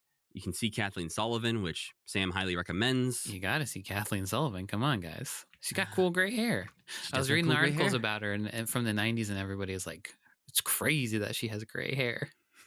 Because she was like our age. Because she's and a also woman. It was a because woman she's on a woman TV in and the didn't 80s. dye her hair. Yeah, that's what Yeah. it was really. Was that she let her hair be gray, which Yeah. looks great. Anyway, this was it benefited from not being so tied to the Jim Henson Hour, and he does seem very comfortable here, and it is fun to see him like lounging around in the studio. I thought that was really cool. Well, I love too that it opens up and he's at a desk like drawing, and she's like, "What are you doing? Designing the next new Muppet?" And he's like, "Well, I was really just trying to keep busy and look like I was doing something for you guys." That was It's so like, charming. Yep, that is what you were doing. Everyone actually does kind of know that, but you could have lied. I like. Well, that's kind of his whole thing. Like when she says you're giving away the magic, it's like Jim doesn't care about that. Never No. has cared about that. He wants to give away the magic. He wants Right. you to see how smart he is, and that you can do it too if you tried. But it is funny that people it's such a classic like creator thing where you're like, are you drawing the next biggest Muppet? And it's like, no, bro, I haven't drawn a new Muppet for 30 years. I have 10 people who do that for me. And if so, I'm drawing a shitty little sketch that somebody might turn into a Muppet someday that you might see on a cereal commercial. Yeah. But like the odds of me drawing the next Kermit right now, pretty slim. Yeah. Just like I guess it's interesting in a way that he demystifies how, and I guess he's trying to do this. He's demystifying how the puppets work, but very often he does a bad job of demystifying like the great man myth, or like, well, because he likes to give credit, but people just don't listen to him, I think is maybe what it is. Yeah. I think that paint box discussion actually is a good sort of example of Jim tries to explain things but still sounds like an expert and sometimes a genius in the way he's like, and then we just created Kermit the Frog. Yeah. Like, obviously. It's like, right, but that's the hard part. You know that, right? Yeah. You mean you've never created Kermit the Frog? Yeah. We create a Kermit the Frog every other week around here. It's not that hard. Here's our new Kermit the Frog, Leon. He shows off a hummingbird puppet. And shows off it's got a blue rod because they're going to be filming it against ultramat blue, which is just blue screen for those wondering. This presumably is for the Song of the Cloud Forest, which is a rainforest thing that we'll see later on the Jim Henson Hour. I'm guessing this is what this is for. He says it's for a thing with the rainforest, so. But I don't know if there's a famous hummingbird or anything in this special. I don't see any pictures of no hummingbirds, but I agree that's got to be what it is. But he talks about this project and the idea of creating a whole new project that was shot all against ultramat blue and that they were going to do the backgrounds in paint box. And I believe this is it because he essentially wanted the backgrounds to be sort of abstract art that they were filming in front of. And we'll see how it works when we get there. Yeah. But I think this is, as we said, some of the problem with this show is it not feeling too tactile and feeling maybe too hung up on the technology side of things. Right. Yeah. The fear of, I don't know. I would like to hear more about why he thinks it's so cool to have digital backgrounds like that. And it's not a new idea. It's something he's been working on and talking about for a really long time. Like, I mean, when we were talking about the Labyrinth owl in the opening credits, that CGI owl was created because he was trying to already work with a company on CGI things, specifically backgrounds. And so he's had this idea of digital sets for quite a while. Right. And this is the first time he's sort of pulling it off. And I don't know. It's hard to put yourself in the shoes of somebody in 1989 who was maybe watching this and having their brain explode because they saw Jim come off of these CGI steps. My brain a little bit exploded when I saw that. So yeah, it must have been crazy. But yeah, I don't know. It just... I don't know how you see that in product and go, this is much better than a real set. I think it's more the trap people fall into with any kind of technology. Yeah. Let's make this about AI of like, hey, look how easy this is. Or we can do anything we want at any time. Yeah.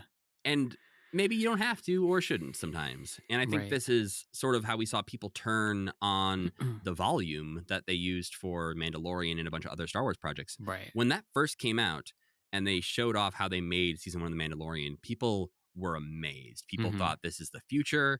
And I can't believe they'd made this whole show in a room with screens. And then every show wanted to make its show in a room with screens. And we started to see the limitations of that technology, and that, like, oh, everyone has to exist in this like 40-foot space. Yeah, and you're nothing on a ever city feels too street. real. How many city streets are there in the world? Did you have to be on a digital city street? Right. And so I think this is one of those history repeats itself endlessly situations where there's always going to be new technology, and there's always going to be people who use it well, and there's always going to be people who use it that you go, okay, well, I don't think you learned the right lessons from that technology. Yeah. And I guess Jim is early enough in that he's using it. I guess he's using it well. He's using it as well as he can. But then I feel bad for people who build sets, because it's like, hey, they got to build some sets. They got to give them some money to build some sets. And then when Jim walks over to show off Junior Gorg's severed head hanging from the ceiling, the nice thing about that is he shows us the Gorg vision setup better than we've kind of ever seen it before. That was cool. Yeah. And then Kathleen, she's here for one reason. She wants to see the star of the show. Is Rolf around there? Where's Rolf? She loves Rolf. I can picture Kathleen as a child watching Jimmy Dean and being like, I fucking love that guy. That guy's great. Yeah. And they talk a little bit about how the high-tech Junior Gorg puppet compares to the low-tech Rolf.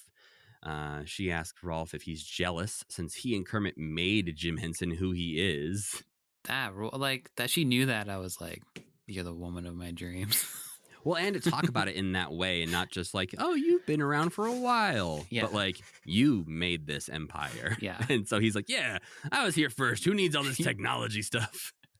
It's almost like Rolf is the anti-Jim as far as like, he's the old like down home country boy who is not excited about technology. Yeah. He's like that part of Jim, the country boy part of Jim that he's buried deep inside, I think. Yeah.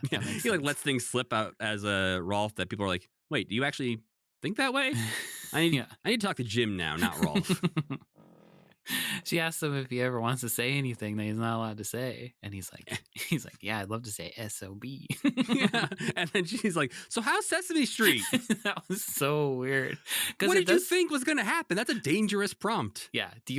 Does your puppet want to swear? Yeah. Yes. And my favorite is he says SOB. She tries to move on, and he's like, that's what dogs talk about. You'll have to think about that. Does that feel like that plants the seed for him saying son of a bitch on Arsenio later, though? Like, he must have just had that in his head after that. Yeah, he's like, well, CBS wouldn't let me do it, but Arsenio will. I swear to God, Rolf will swear on television one day. We talk about the 20th anniversary special, which we just watched with Becca Petunia. Mm-hmm. We get a creepy eye-twitching robot moment as they head to commercial break, which clearly was done as a prank to freak out Kathleen. Yeah, she's really like, I liked how invested she was in this interview. Like, it is such a crapshoot of like some people who do not give a shit, which doesn't happen as much, but happens more and more. Or like people who ask all the wrong questions. And she does bring up Miss Piggy, I think, briefly, but she's not obsessed with talking about that like everybody else is. And it works as a natural setup for him to promote like the tease of this Miss Piggy in Hollywood idea. Yeah. But they talk about if Jim's kids are jealous of the Muppets and his adult children. Yeah. Discuss the Bergen family and how Candace Bergen had to grow up with Charlie McCarthy sort of treated like an older brother or member of the family that she had to respect in a weird, different way. Yeah. It's like, I'm not crazy. I'm not a weirdo. Yeah. He said he kept his work and his home separate. It made me think he kept his home real separate. He kept his home and his home separate. Yeah.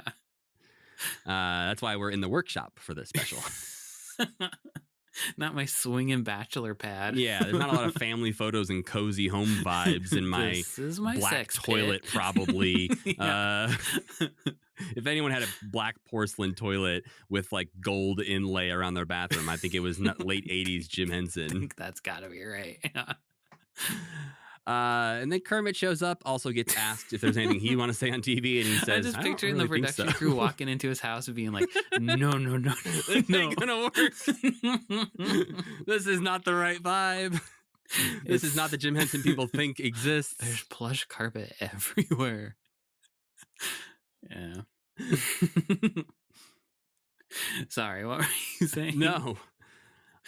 I was just bringing up that she also asked Kermit the question if there's anything he wants to say on television that he's never been able to say, and he says, I don't really think so.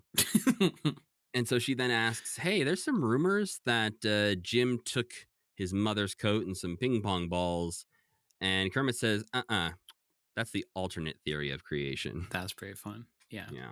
I like that he doesn't say it. Used to make me so mad when he'd be like, I have no idea who Jim Henson is. I like that that he does know. I think Yeah. that's He's better. like, I've heard about that guy before. Yeah. Was sort of the vibe we got before. And now it's sort of, they're just guys who work together. Yes. I think that's much more effective. And even Rolf also was like, I know who Jim is. I hate that guy. Well, when they ask Jim at the end, is Kermit his favorite? He's like, more or less. I like Leon. Yeah, let's talk about Leon. Well, it's our turn to talk about Leon, but he was barely there. So really, let's talk about the other ones. Yeah, I had to look him up, and it was hard to look him up because I don't even know if he was listed as a character. I don't know. I couldn't figure out who that guy was for a while. Yeah, the Jim Henson Hour characters don't have like their own special like list page on Muppet Wiki as of right now, but they are listed if you search for them. So yeah, it's time to talk about the Jim Henson Hour. We had talked about it for like an hour already. We have talked about it quite a bit, so I don't know if there's a lot more to say right now, but you know, it opens with the Extremes, this new band. It actually that we're opens introduced with to. a completely over the top, like Griffin holding an orb of knowledge. It's like, this is going to be the most profound thing you've ever seen in your life. You know, like the opening intro. Yeah. But the cold open is before that with the Extremes. Oh, and yeah, Kermit. you're right. I forgot about that. So I think you're led to believe this might be a Muppet show. Yeah. And this is the new act that Kermit has booked for his new Muppet show. Yeah. But instead they just start to sing the song Shout at him. Yeah. And I don't like them. These are some 90s fun. I had so many toys that looked like these guys. You They know, looked like little koosh guys, you know? But you know who they look like to me? Who actually, I will say, I did love a lot. And if there's be some sort of resurgence, it's Izzy, the 1996 Atlanta Olympics mascot. Yes. Izzy was the dream of the 90s made flesh. That's right. They do look like Izzy, you're right. Yeah. But I think the whole thing is they're supposed to be like extreme Muppets because they're not cute necessarily. They have giant eyes on top of a giant mouth, but they don't have a cute shape to them. They're not fuzzy. So I think these are supposed to be like a sort of offshoot of Muppets that are the extreme Muppets. Yes, I completely agree. I think you're right about that. It was to introduce them in the Alien episode where they look so much like aliens and not be like, these are our guests, some aliens. Well, yeah, we'll get there in a second. I have a big problem with that opening number too. We do get the dance one. Yeah. We do get the fantastic 80s CGI intro, which leads to Jim walking into the room with the giant thought lion who doesn't give a shit about him. No. Jim tells us that we're going to see some storyteller and informs us that Kermit runs everything here and picks what we get to see. And he tells us that Kermit says it'll be really out there, but I don't know what that means. Not a setup that makes a lot of sense to me. If he was talking, say they had Digit be the host of this show, Digit was the guy who gets to choose everything, which would kind of make more sense. That makes way more sense. He's a computer man. If Jim had to sort of work with Digit on this, or hell, give him, Leon or Clifford or somebody else on this show who Jim doesn't really know that well, I feel like they can talk in a way where Jim's like, I can't keep up with these kids these days. Yes. Kermit's never going to be the one who's at the forefront of new slang. Right. That's right. And it does like the Muppets Tonight setup being where Kermit is there kind of in a producer role and doesn't show up like he's not the main character and Clifford is. That would have made more sense here where Kermit is kind of like, you crazy kids, you're showing such wild stuff on TV. And put Clifford in there or anybody else. But yeah, you're right. It doesn't work because Kermit is just as much the stodgy old man as Jim is. This is definitely a reach, but I wonder how much of this mirrored reality of Jim with the newer puppeteers and performers who are around the Jim Henson workshop, where Jim has a rapport with, Jerry and Frank and Dave and all these guys. But then you've got your Camille Benoras and your David Rudmans and your Kevin Clashes coming in, being like these new forefront characters that Jim is like, yeah, you guys work for me. Yeah. Like, we're not old friends. Like, we can work together. We like each other. But like, and that sort of is the energy I'm feeling from Kermit in this, is that Kermit is throwing to a sketch that somebody else made that he had very little to do with. Yes, just like Jim in his office saying, I haven't designed a new Muppet forever. Kermit hasn't thought about producing a TV show in like so long, and he got recruited to host this thing. Is like, all right, I'll do my best. That is exactly the air that he has, is right.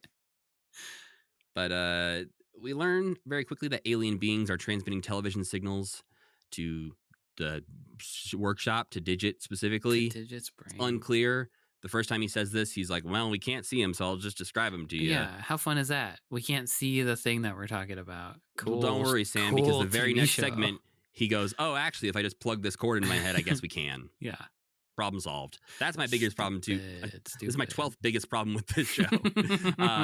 Every time they present a problem, it is solved immediately with no work. Yeah. Or like when they're trying to fix them, they give up immediately. And then I guess it is solved immediately, too. They're just like, oh, we hit a button and it fixed everything. Yeah.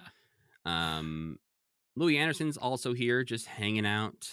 It reminds me of like Space Ghost Coast to Coast, where they would bring guests on and just torture them, but they weren't meaning to torture him. He just was accidentally being tortured. When he's sitting back there reading the book, I'm like, he's so real for that. He was really reading that book. The apathy we get from Kermit is the problem. I think you can do this show if Kermit also thinks it sucks. Yeah. If he's like, or he's enjoying like, oh yeah, sorry, Louis, got to change the channel. Like he's moving on. He's in full producer mode. Yeah. He's trying to make the best show possible and like sacrificing things. But he's just sort of like, well, that happened. That would have been funny. The Space Ghost like changing the channel kind of thing would be funny. Like even after they go into Digit's brain and there's that whole little segment, literally they cut back to the like, production room and Kermit looks at the other characters and says, now what? Don't put that in your show. You can't say that on your TV show.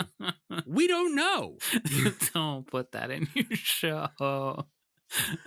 But yeah, this is so the thing that bugged me and like was a sort of a red flag very early on was when Digit tells Kermit, well, we can't see this thing, the signal coming from the Andromeda Galaxy. I don't know what it is. Then Kermit says something like, that's okay. Now we've got a good opening number. In a way where it almost connects the two. And then we see the Extremes performing Neutron Dance. And there's a bunch of space effects and CGI things happening. Just fucking say, I'm getting a transmission. Here it is. These aren't the aliens. This is not supposed to be the aliens that Digit is seeing. Yeah. These are this is the band. Who aren't aliens, I assume. Unclear. But we also get a very bored Kermit after this. And I think the not having an audience cheer or laugh and a laugh track makes this show rough to watch. But every time they cut back to Kermit after something, it is like you're playing a CD-ROM and it just reset the animation to Kermit being like, hi, welcome back.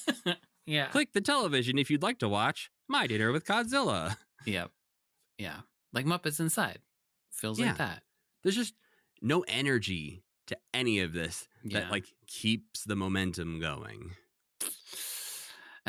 Yeah. And like we talked about it with Craig Shimon, it's like he already made the Muppets hanging out in a TV studio. And he made it in the 50s and 60s and it was fucking cool. And I don't know. It just, there's no energy to it. And Kermit keeps putting out into the universe that the show is bad. So then you go, the show is bad. You're right, Kermit. It feels like a pale imitation of the Muppets in some ways, where instead of the energy of Sex and Violence, where it was just nonstop sketch, joke, sketch, joke, sketch. Yeah. This is like, I don't know, you want this? How you feel about that? Is that okay? No? We have this. You want to try this? Have you ever thought, this is maybe just a me thing, have you ever been thinking about an idea that you want to do, or like a project at work that you're working on, and you're like picturing yourself doing it, and then you get to the point where you're like, just thinking about this makes me so tired? Do you know what I'm talking about? Where it's I like, think so. that's how you know that you shouldn't do it, because you get to the point where you're just like, and then I will completely run out of steam and not want to do this project anymore. That feels like that they ignored that, and they kept powering through the part where they're like, I'm so tired. What do we do now? I guess they're going to sing a Pointer Sister song. Why? I don't know. Because we can license it, I think. Yeah. Well, and at least that was somewhat timely. Like it was a mid 80s thing as Sure. opposed to the Chattanooga Choo Choo. Which is just I'm sure that they ended it. They sang Chattanooga Choo Choo on The Muppet Show. I'm sure they might have ended an episode with it. I guess that would be a good callback if that was on purpose. But I think what I'm looking up right now is Chattanooga Choo Choo was one that was sung by the Whatnots when they get run over by a train. Yes, I remember in a sketch this. that I remember. Yeah. Mm-hmm. I remember that too. And you know what? Actually, the concept of them meeting the reverse versions of themselves as aliens, that was kind of fun. And it happens in the last 10 seconds. Well, and it's also only fun for Kermit, who's the only one who looks really different because they just flipped the green to pink button or whatever. Yeah. But everyone else is not green. And so they don't look that drastically so it's different. a slightly different color Gonzo. Yeah. Just a badly color corrected Gonzo. Yeah. And I think there's some interesting ideas here. Again, they're not necessarily funny, and they all just get deflated the moment we don't have a laugh track or cut back to sad Kermit. But we have the Miss Galaxy pageant, which is unfortunately hosted by Chris Langham. Yeah. Right. Which has some recurring puppets, because guess who we cannot escape? Food? Food back from the land of Gorch to haunt us again. Food is here once again, one of our longest living Muppets that we've seen. How is that guy not crumbled into dust by now? That's so surprising to me. Shocking. But from the land of Gorch to Fraggle Rock, and now on Jim Henson Hour playing Zsa Zsa Pork Mustard from the planet Coosbane, who is apparently in the Miss Galaxy pageant against Miss Crab Nebula, who is real name Jo Beth Garfdoohoo, who is a puppet that was the poison cackler on Fraggle Rock. Oh yes, okay. It's there. It happened. It's just nothing. Yeah. There's no point to it. Clifford shows up out of nowhere just to say, "Hey, Kermit, how's it going?" Kermit says, "Hey, I'm about to turn on the Heavy Culture channel," and Clifford said, "I'm out. That sucks." Come back. Wait, you're interesting. Kermit turns on the Heavy Culture channel, and we see a dramatization of Tolstoy's War and Peace. This week, part 1, War, which should work. That's the beginning of a thing on the Muppet Show where then halfway through you cut to backstage and something interesting happens. Or that they were supposed to do war, but a hippie showed up by accident. Yeah. And he's like, "Wait, man, I'm here for the peace." Yeah. I mean, really, part 1 War is pretty funny. That's like a funny joke on its own, yeah. And that's like, again, like if it had been a bunch of stuff like that. Yeah. Or if they cut to anyone else having fun with the idea. Or I think Muppet Show is like those characters blow up on stage and they walk backstage bruised and battered. And Kermit's like, "Good job, guys. Thanks for the show. Hey, Fozzie, how's it going?" You know, it's so, you saying this, it's like so crazy that this is as long as the Muppet Show in terms of like runtime, and how much more they crammed into every millisecond of the Muppet Show than they and how we get full, like the thing I think about with the new Muppet Show coming out from Seth Rogen, and like a lot of people have talked about what they miss from the Muppets are musical performances. And the idea that like you would have full Debbie Harry like song, 4 or 5 minutes. Yeah. And then you only have, 20 minutes left to do your comedy. On top of the 1 or 2 other songs she might be singing, you only have 15 minutes of comedy, whatever, baked into these. Yeah. And somehow it all works and it all flows. Yeah. Even at its worst, the Muppet Show felt more cohesive than this. Yeah. It's given me a new appreciation for my least favorite episodes of the Muppet Show, except the ones that are really bad.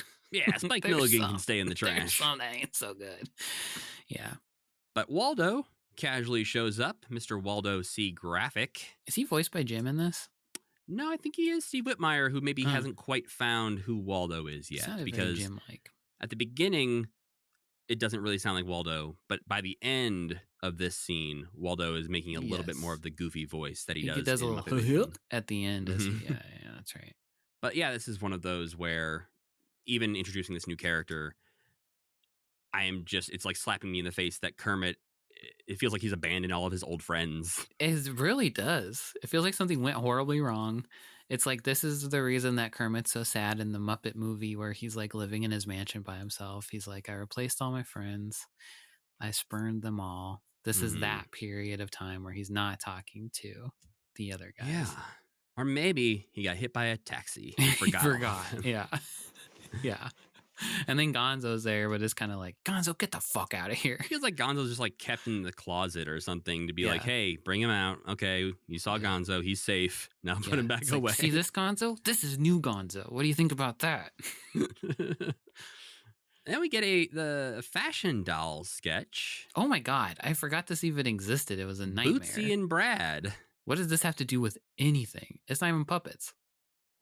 Nope, but it's people who are being puppeteered a little bit. Basically, it's Barbie and Ken. Yeah. I think the most interesting things about this sketch are that there's an illusion happening where they show the little girl and her dog, played by Fufu, are on the top half of the screen looking down on a dollhouse where real humans are walking around. And it looks like a pretty convincing effect. Yeah, that's cool. But the bulk of it is weird sitcom interplay between Bootsy and Brad. Yeah. Who are two people in like weird, creepy doll makeup and big fake teeth that's like clearly impacting their ability to speak properly.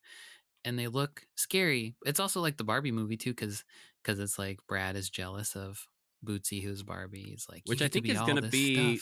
There's a few more of these Bootsy and Brad sketches, and I think they're all sort of escalating in that way, where Bootsy keeps getting cooler and cooler jobs and is sort of like stepping out and being like, hey, Brad, yeah, whatever. I don't really need you. And that child above the dollhouse was Greta Gerwig. Greta Gerwig. Wasn't really. Like, that would be fucking crazy, though. Can you imagine? She'd be in big trouble. She changed the name to Barbie. It's fine. It's not the Bootsy and Brad movie. There was a character kind of like this in the Christmas toy, right? Like a Barbie character who gets dressed so long that she can't go on the adventure with them. Yes. I remember thinking that was funny. Every time they're like, hurry up. And she's like, I'm doing my hair or whatever. Yeah. I also thought it was kind of interesting when Brad breaks apart when he crashes on the rocket. Sure. Yeah. As far as like taking this idea to its extremes, I think cutting back and forth with a little girl playing with the toys, breaking the doll, like these things are somewhat interesting.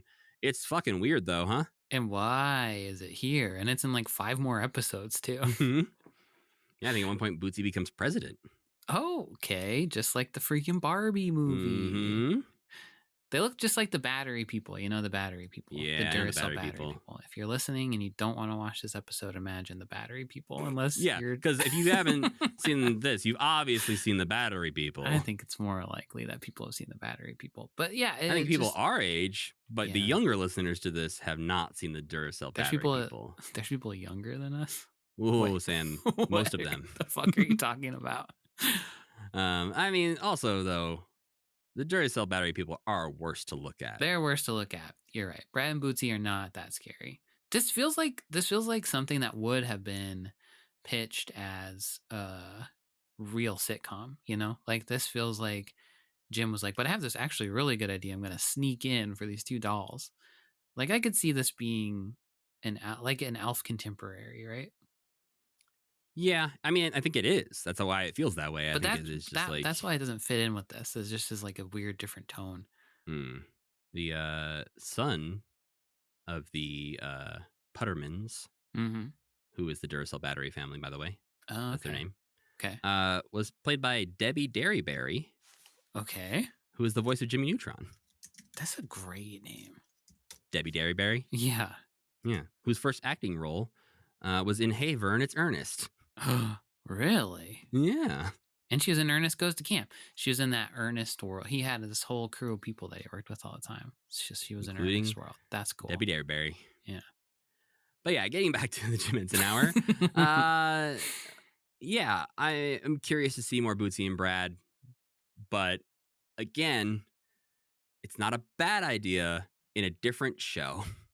Right. I agree with that. It just, yeah, it just is like adds to the mishmash feel. And the fact that it is like kind of competent also is a little confused. I don't know. It's just, yeah, it's not a bad idea, just in the wrong place. I think if Kermit or Jim was just between these segments selling it a little harder. Yes. And explaining why things were happening at all. Like, yeah. One of the things that made the Muppet Show great is when things don't go the way they want them to go. Like, that's the whole conceit, is that Kermit has something planned, but something broke. Yeah. But in this, it seems like everything's sort of going according to plan, and that is worse when things go according to plan. And the concept that they're picking what to show us doesn't really come across either. Like, I don't because understand that part. By that idea, Bootsy and Brad is a show that somebody else has made, right? That Kermit just hijacked for this show. It's just as confusing as the Mr. Potato Head show, where they were making their own show and then taking the VHS tape over to the TV guys and saying, "Hey, I guess you put this on TV now." Right. So Kermit has like a pirate television station or something. Which I kind of forgot until just this moment when you said that, because I forgot that Kermit is sort of the curator here. Yeah. But also is having Louis Anderson clearly make a show. Yes, they're making and their the Extremes own are part of their show, not a different signal, because he met the Extremes. So it's really just Brad and Bootsy that they're stealing. And they show the Heavy Culture channel, but that's within the context of this is happening. Oh, and yeah, this that's right. Galaxy thing is a thing from the alien signal. So I guess, yeah. Bootsy and Brad is the only signal that Kermit curates for this show. Kermit's just like, I just really love this show. That's so weird to think about now.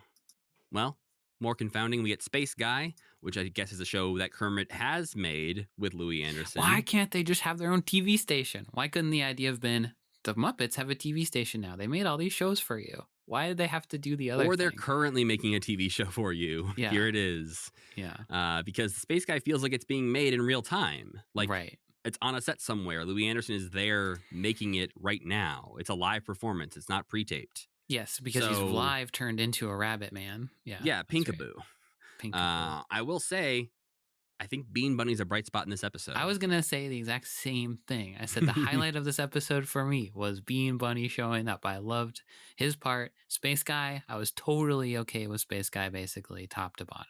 Space Guy felt like an old Muppet Show skit. You know, not, I don't know. I'm just going to leave it there. It felt like an old Muppet Show skit. I liked it. Yeah, I feel like Louis Anderson wasn't selling it that well. He is surprisingly unenthused by hanging out with Muppets, I feel like. Yeah, and I think he does better in the Godzilla one. Mm-hmm. But yeah, it's this one. I like the writing behind it. I don't like the performance as much. Like you were saying earlier, like I'm Space Guy. I'm Space Guy. I like that idea. I'm Space Guy. Yeah. I just feel like he could have sold it a little bit more. Yeah, I agree. But yeah, we see an alien being who's actually an alien being, Commander Bunny from the planet Qtron, and it seems like this is the switch to, hey, that sickeningly cute Bean Bunny is here with his cute Ray from the planet Qtron. Uh-huh. And all his cute friends back there. And all he wants to do is sing a song or play a game. Don't you know the gross 90s are coming, Bean Bunny? Get out of the way. I love it. When I was a kid, so by the end of this sketch, they're shooting Louis Anderson with a beam that turns him into a bunny. And then at the very end, they're like, that was real. We really turned you into a bunny. When I was a kid, for some reason, I was so scared of like Goosebumps books where people would turn into different stuff. Like I turned into a bee. I turned into a bat. Didn't like that. So when I was a kid, this would have scared the shit out of me. I would have had like nightmares about Louis Anderson being stuck as a bunny man. So Animorphs was not your shit. I was scared of Animorphs, and Animorphs swore. So that was even worse. I thought I was going to get in trouble for reading it. Because sometimes they'd also be like, and I looked at her butt and her butt looked good. And I was like, I'm going to prison for reading this book. But instead, that just feels like now something that Sam Schultz would write into a Muppet story. We see Miss Piggy, and I see her butt, and her butt looks good. Looks great. And then some other little kids reading it being like, oh, God, if my mom sees this, I'm in really big trouble. The circle of life. Mm-hmm. Then we meet Lindbergh very briefly, who is this Kiwi bird Beauregard we talked about earlier. And we get informed that there is an alien signal coming through that we must see right now. Yeah, along the way they've broken and fixed Digit, which we've mentioned before, but has happened. It just happened very briefly, and they're Yeah. just like, there's nothing interesting when they go into Digit's brain No, I because don't even Waldo remember it, flies really. into his head and they have to go rescue him or whatever. Yeah. But it should be the entire plot of the episode is they have to go into Digit's brain. The entire plot of the episode should be, who is Waldo? Like, don't just show us this guy. Yeah, they don't introduce anyone in a way that I understand what they are going to do in the future. No. But we do get to meet a few new characters. The Tepums, who are the alien, the alien Muppets. reverse versions of the Muppets, including Oznog and Timrek the Gorf. Oznog was Gonzo in the mirror in that Muppet Baby book we read, right? I mean, there was also a ton of other Gonzo names in that, so Yeah. it's a good chance Oznog was in there. Pretty sure Oznog was one of them. I feel like somebody brought it to our attention after we talked about that book I think that's on the Discord that Oznog would return. And we could not understand how that would possibly happen. But yeah, so these aliens are also struggling to end their space variety show. And so they all just agree to end the way everyone knows you end a variety show by performing Chattanooga Choo Choo. But it's not a variety. It's never been billed as a variety show until this point. And Link Hogthrob's here for some reason with some chickens. Of all the people, that's a weird choice too, because he's a space guy. So when they did the space guy thing, they showed the ship flying in the air. They had Jerry Nelson announcing it. And I was like, it's Pigs in Space again. It's the new Pigs in Space. Nope. Not so much. He's not even there. The crew could have been fucking pigs. Nope, they're lobsters. Why? So they can make a melted butter joke, I guess. I don't really know. I didn't really get that. I didn't get that. But guess what, Sam? This show's not done. No, it's only halfway done. The other half of this show is the storyteller, a whole other episode called The Heartless Giant, which gets briefly introduced by Jim, who I kind of forgot was here. Yeah. And boy, are we just thrown into a completely different show from the first half of this show. I like at the beginning of the Jim Henson Hour when he's introducing what's going to happen. He's like, and a beautiful story from the storyteller. And then the clips it shows is like the giant like smashing people's heads together, killing two men, killing a bunch of people. Yeah. I didn't love the Heartless Giant, I will say. I wish I knew more about the main character and didn't have to hear as much from the storyteller. Just like the way that Fear Not was like this whole epic story of like this guy's entire life. Like every single storyteller episode, you get to spend a little bit of like fluff time with these main characters and learn just like a little nugget about them, like you're saying. And Leo is like, they say like his childhood dies. You'd get a couple scenes of him like not playing with his toys anymore, being sad, or like growing up into like a sullen young cast man. A different actor to play an older man. Yeah.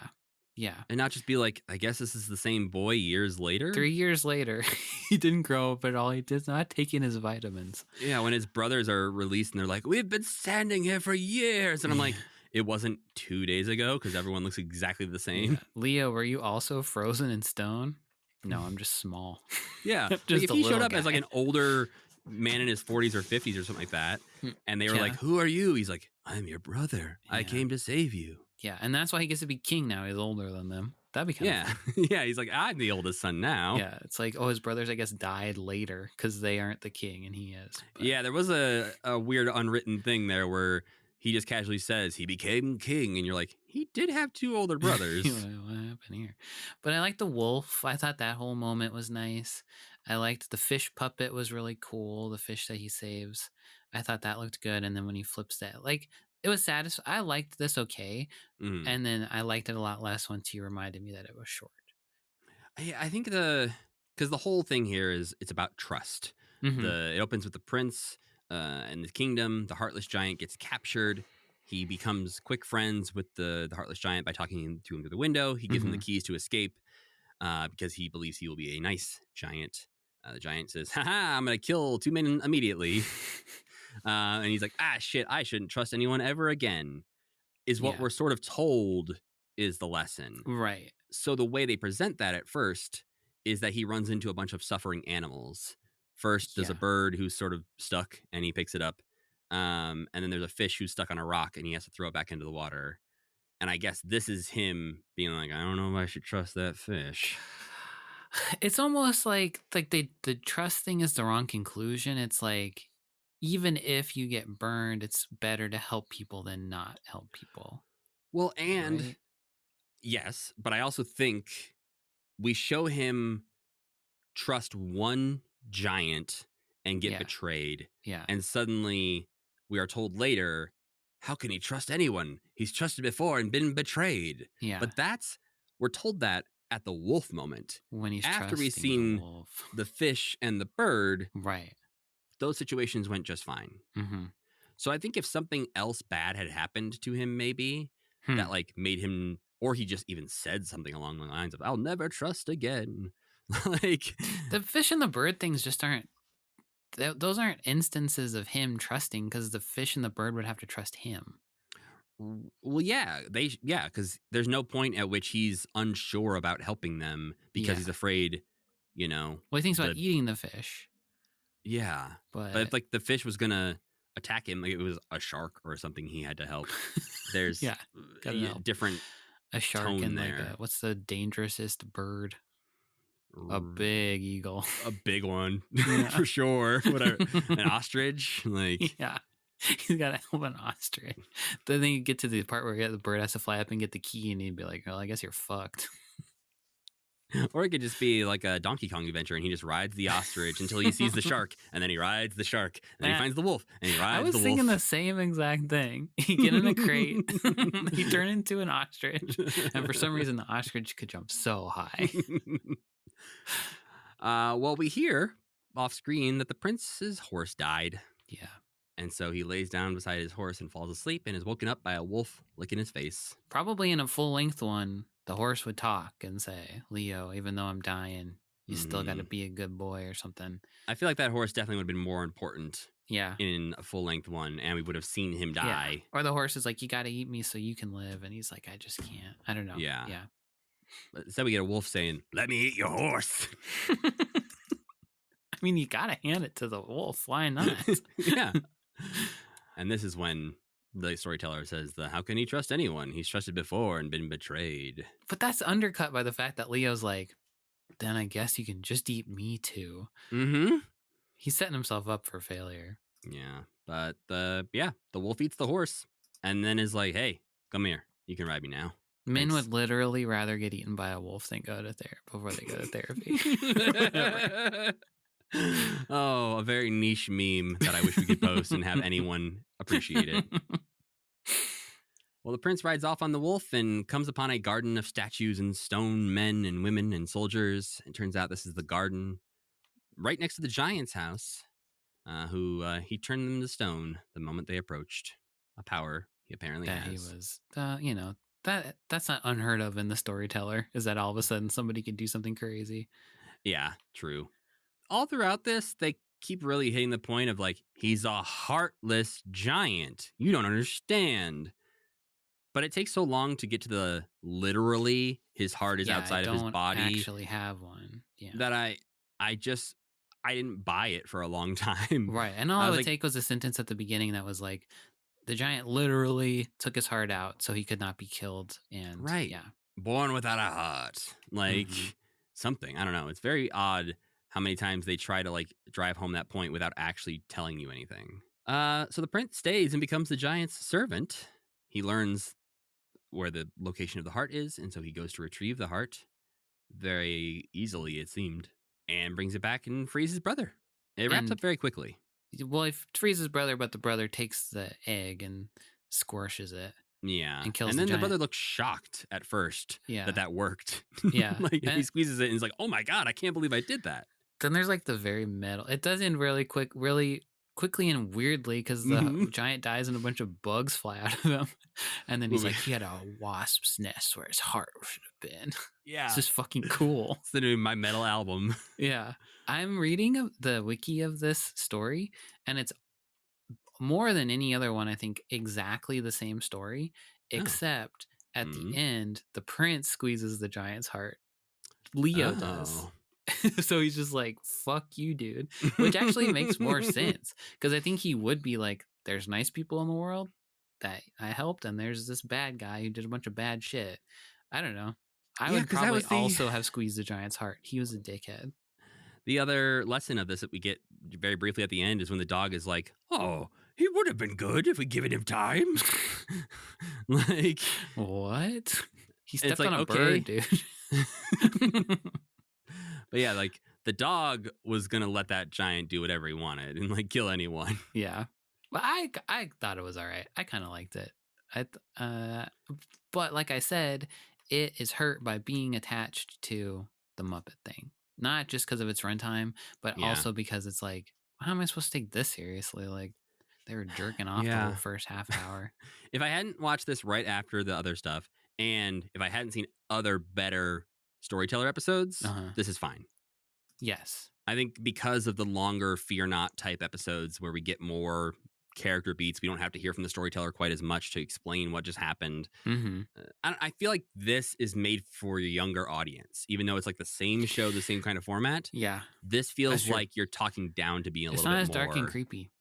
Yeah, you're not bowling with human skulls. I was going to say, Matt, we're on the same wavelength today because I was like, no one's popping their head off and rolling into a bunch of bones. I think that like his original idea of having something different every time, I really think the studio note, you have to have Muppets in this, is what has sabotaged this. The more I think about it, because if they had been like, okay, 4 or 6 times a year or whatever, you can have a Jim Henson special on our network. Why not do that? Like people are gonna watch it. People will watch the storyteller. People already liked the storyteller.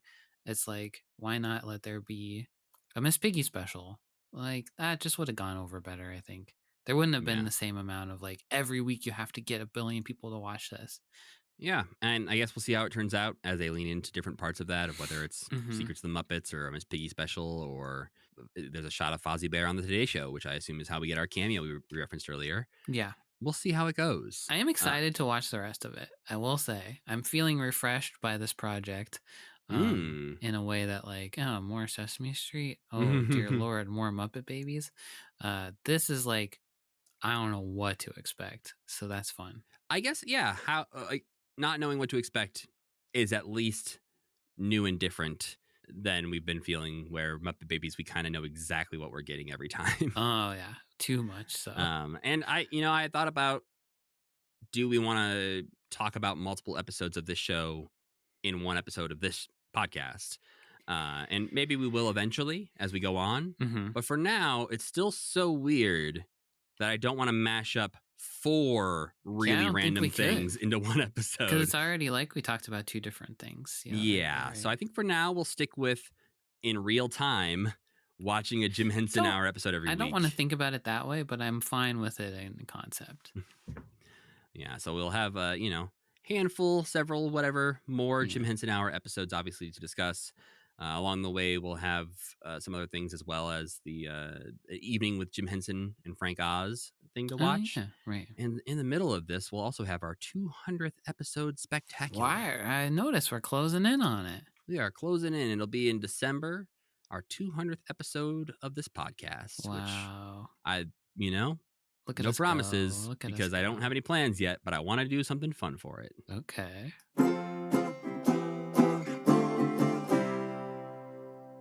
Well, Sam, it's time for me to check in and ask, what non-Muppet things did you enjoy this week? Oh, I feel like I had a big week. I'll keep it kind of short because it's going to be a long episode. I went to see One Battle After Another, the new Paul Thomas Anderson movie. How was it? It's so basic of me to say, but Paul Thomas Anderson is my favorite director, unfortunately. I know unfortunately.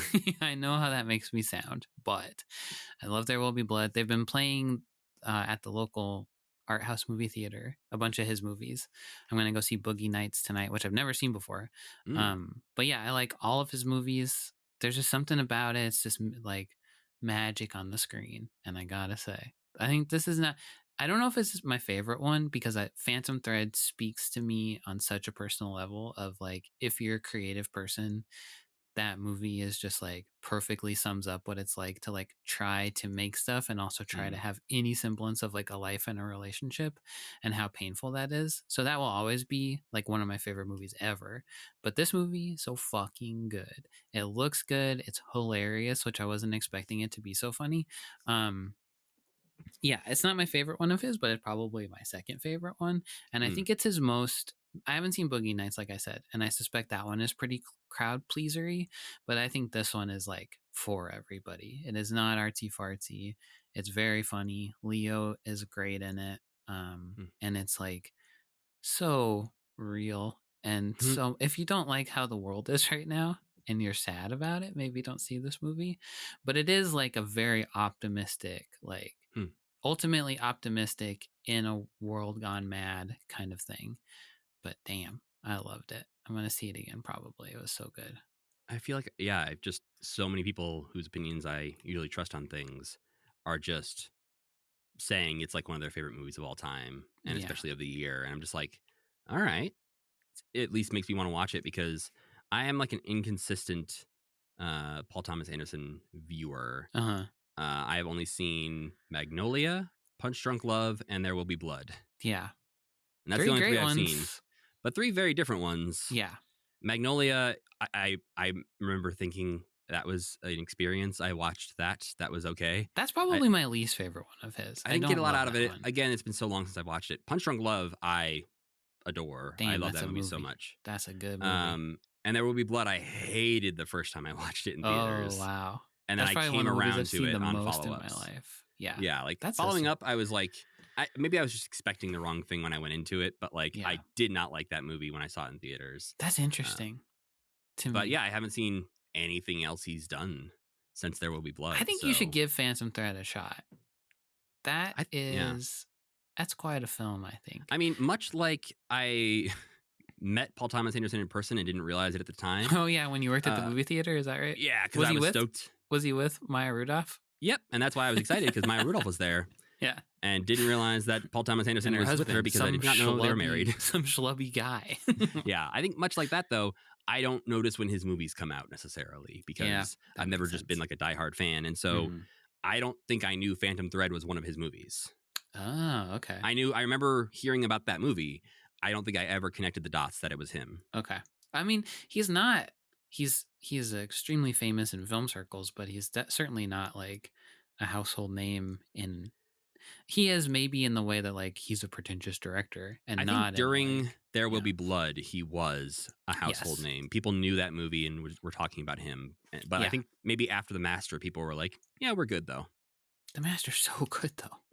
I don't think a lot of people, I think that's when they sort of like, they found him because of There Will Be Blood. And then they dipped back out after The Master. Then they saw The Master and they were like, well, it is that one is one of his most like aimless movies, but kind of on purpose, I think. Anyway, so I love that. I started watching Peacemaker, the HBO show.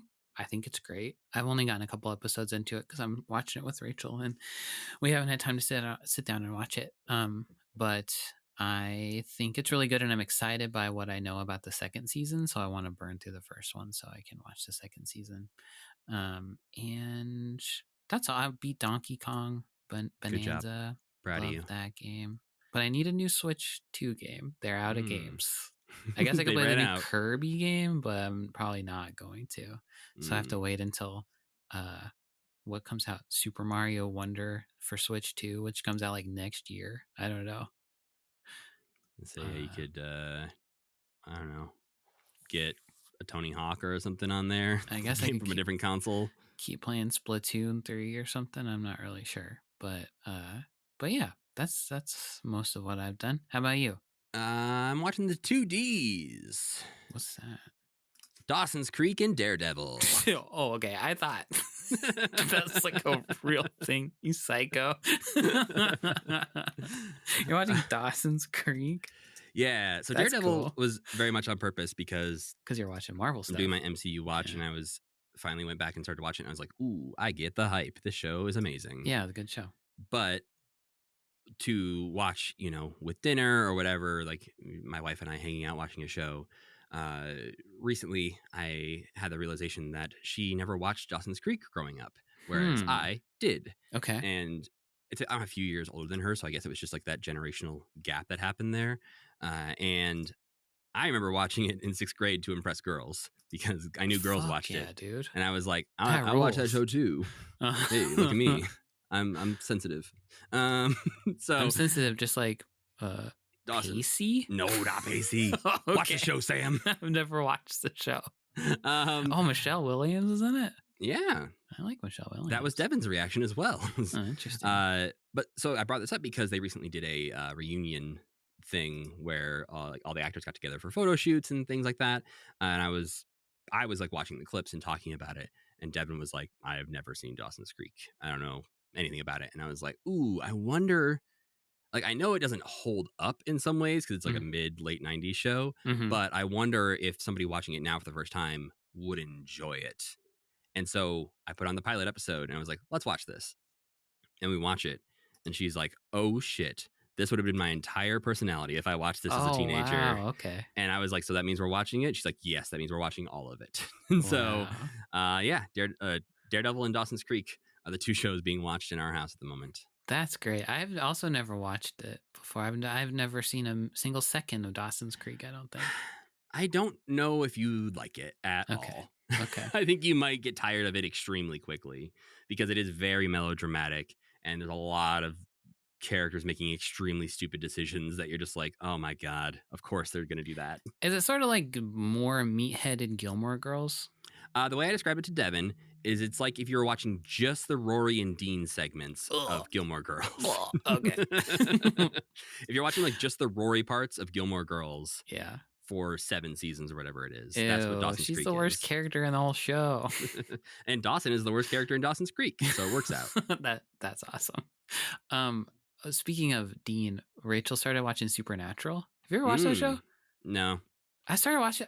It's like one of those classic. She's watched the first like 5 episodes, and then I walk in and be like, "What's happening? Oh, this show's cool," and it's fun as hell. I really like it. Speaking of Jared Padalecki, did you see his Panera Bread commercial? No, I didn't. I did not. He's essentially like playing himself, but also sort of playing Dean. It's pretty fun because it also features the guy who plays Logan.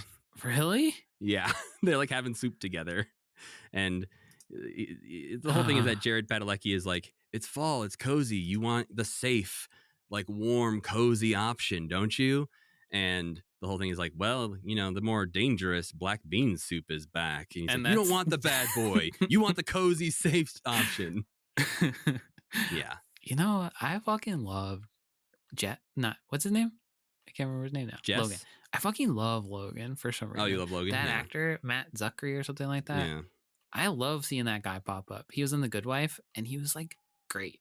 Well, he is. It is shocking to see him show up in this commercial because it opens up just on like Dean's face, on Jared Padalecki's face, and then as he's talking about soup, you pull back and he's having lunch with him, with That Logan, and you're like, what? Okay, sure, why not? And they're drinking the lemonade that makes your heart explode. Yeah. But then there's like at the end, they're like, order for Tess, and he gets up like mad, like he's gonna go fight somebody, like he thought they said Jess. But Milo did not show up for that commercial. That's really too bad. Yeah. Well, gotta let you know what we're watching next time, and it ain't just soup commercials. Is it any soup commercials? I mean, I honestly, Sam, I Who can't knows? say no because who the hell knows what's happening in the Jim Henson Hour? Yeah. Because we are watching episode 2 of the Jim Henson Hour called Oceans, which features guest star Ted Danson. And the second half of that episode is a made-for-TV short called Lighthouse Island. Okay. That sounds so boring. Yeah, we looked it up once before because we saw it on our list and we were very confused. But I don't remember anything about what we looked up. I'm not gonna read anything else about this show. I'm gonna let it just happen to me. But that's what we'll be watching next time. So hopefully we get to enjoy it. Well, at least I'll have fun talking about it with my friend. Yes, that's what we're here for. Speaking of friends, we got to thank our friend Tuna for making the music for this podcast and Cassie Wilson for singing our theme song. Don't forget to go to commitment.com for all commitment needs. And you know what? Just, follow the podcast on social media if you want. At Commitment Pod, at commitment.com, Blue Sky. We're always posting fun things. Not we're always. Matt's always. Matt's a master at this. Well, I tell you what. I don't like to take all the credit. No, you should. You deserve all the credit. I don't mind. I don't know.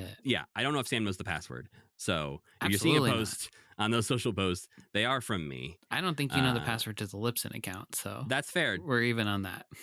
Yeah, no, I hold the keys to the social media. You hold the keys to the actual podcast. Yeah.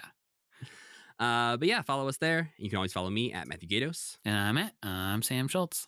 And as always, Keep believing. Keep pretending.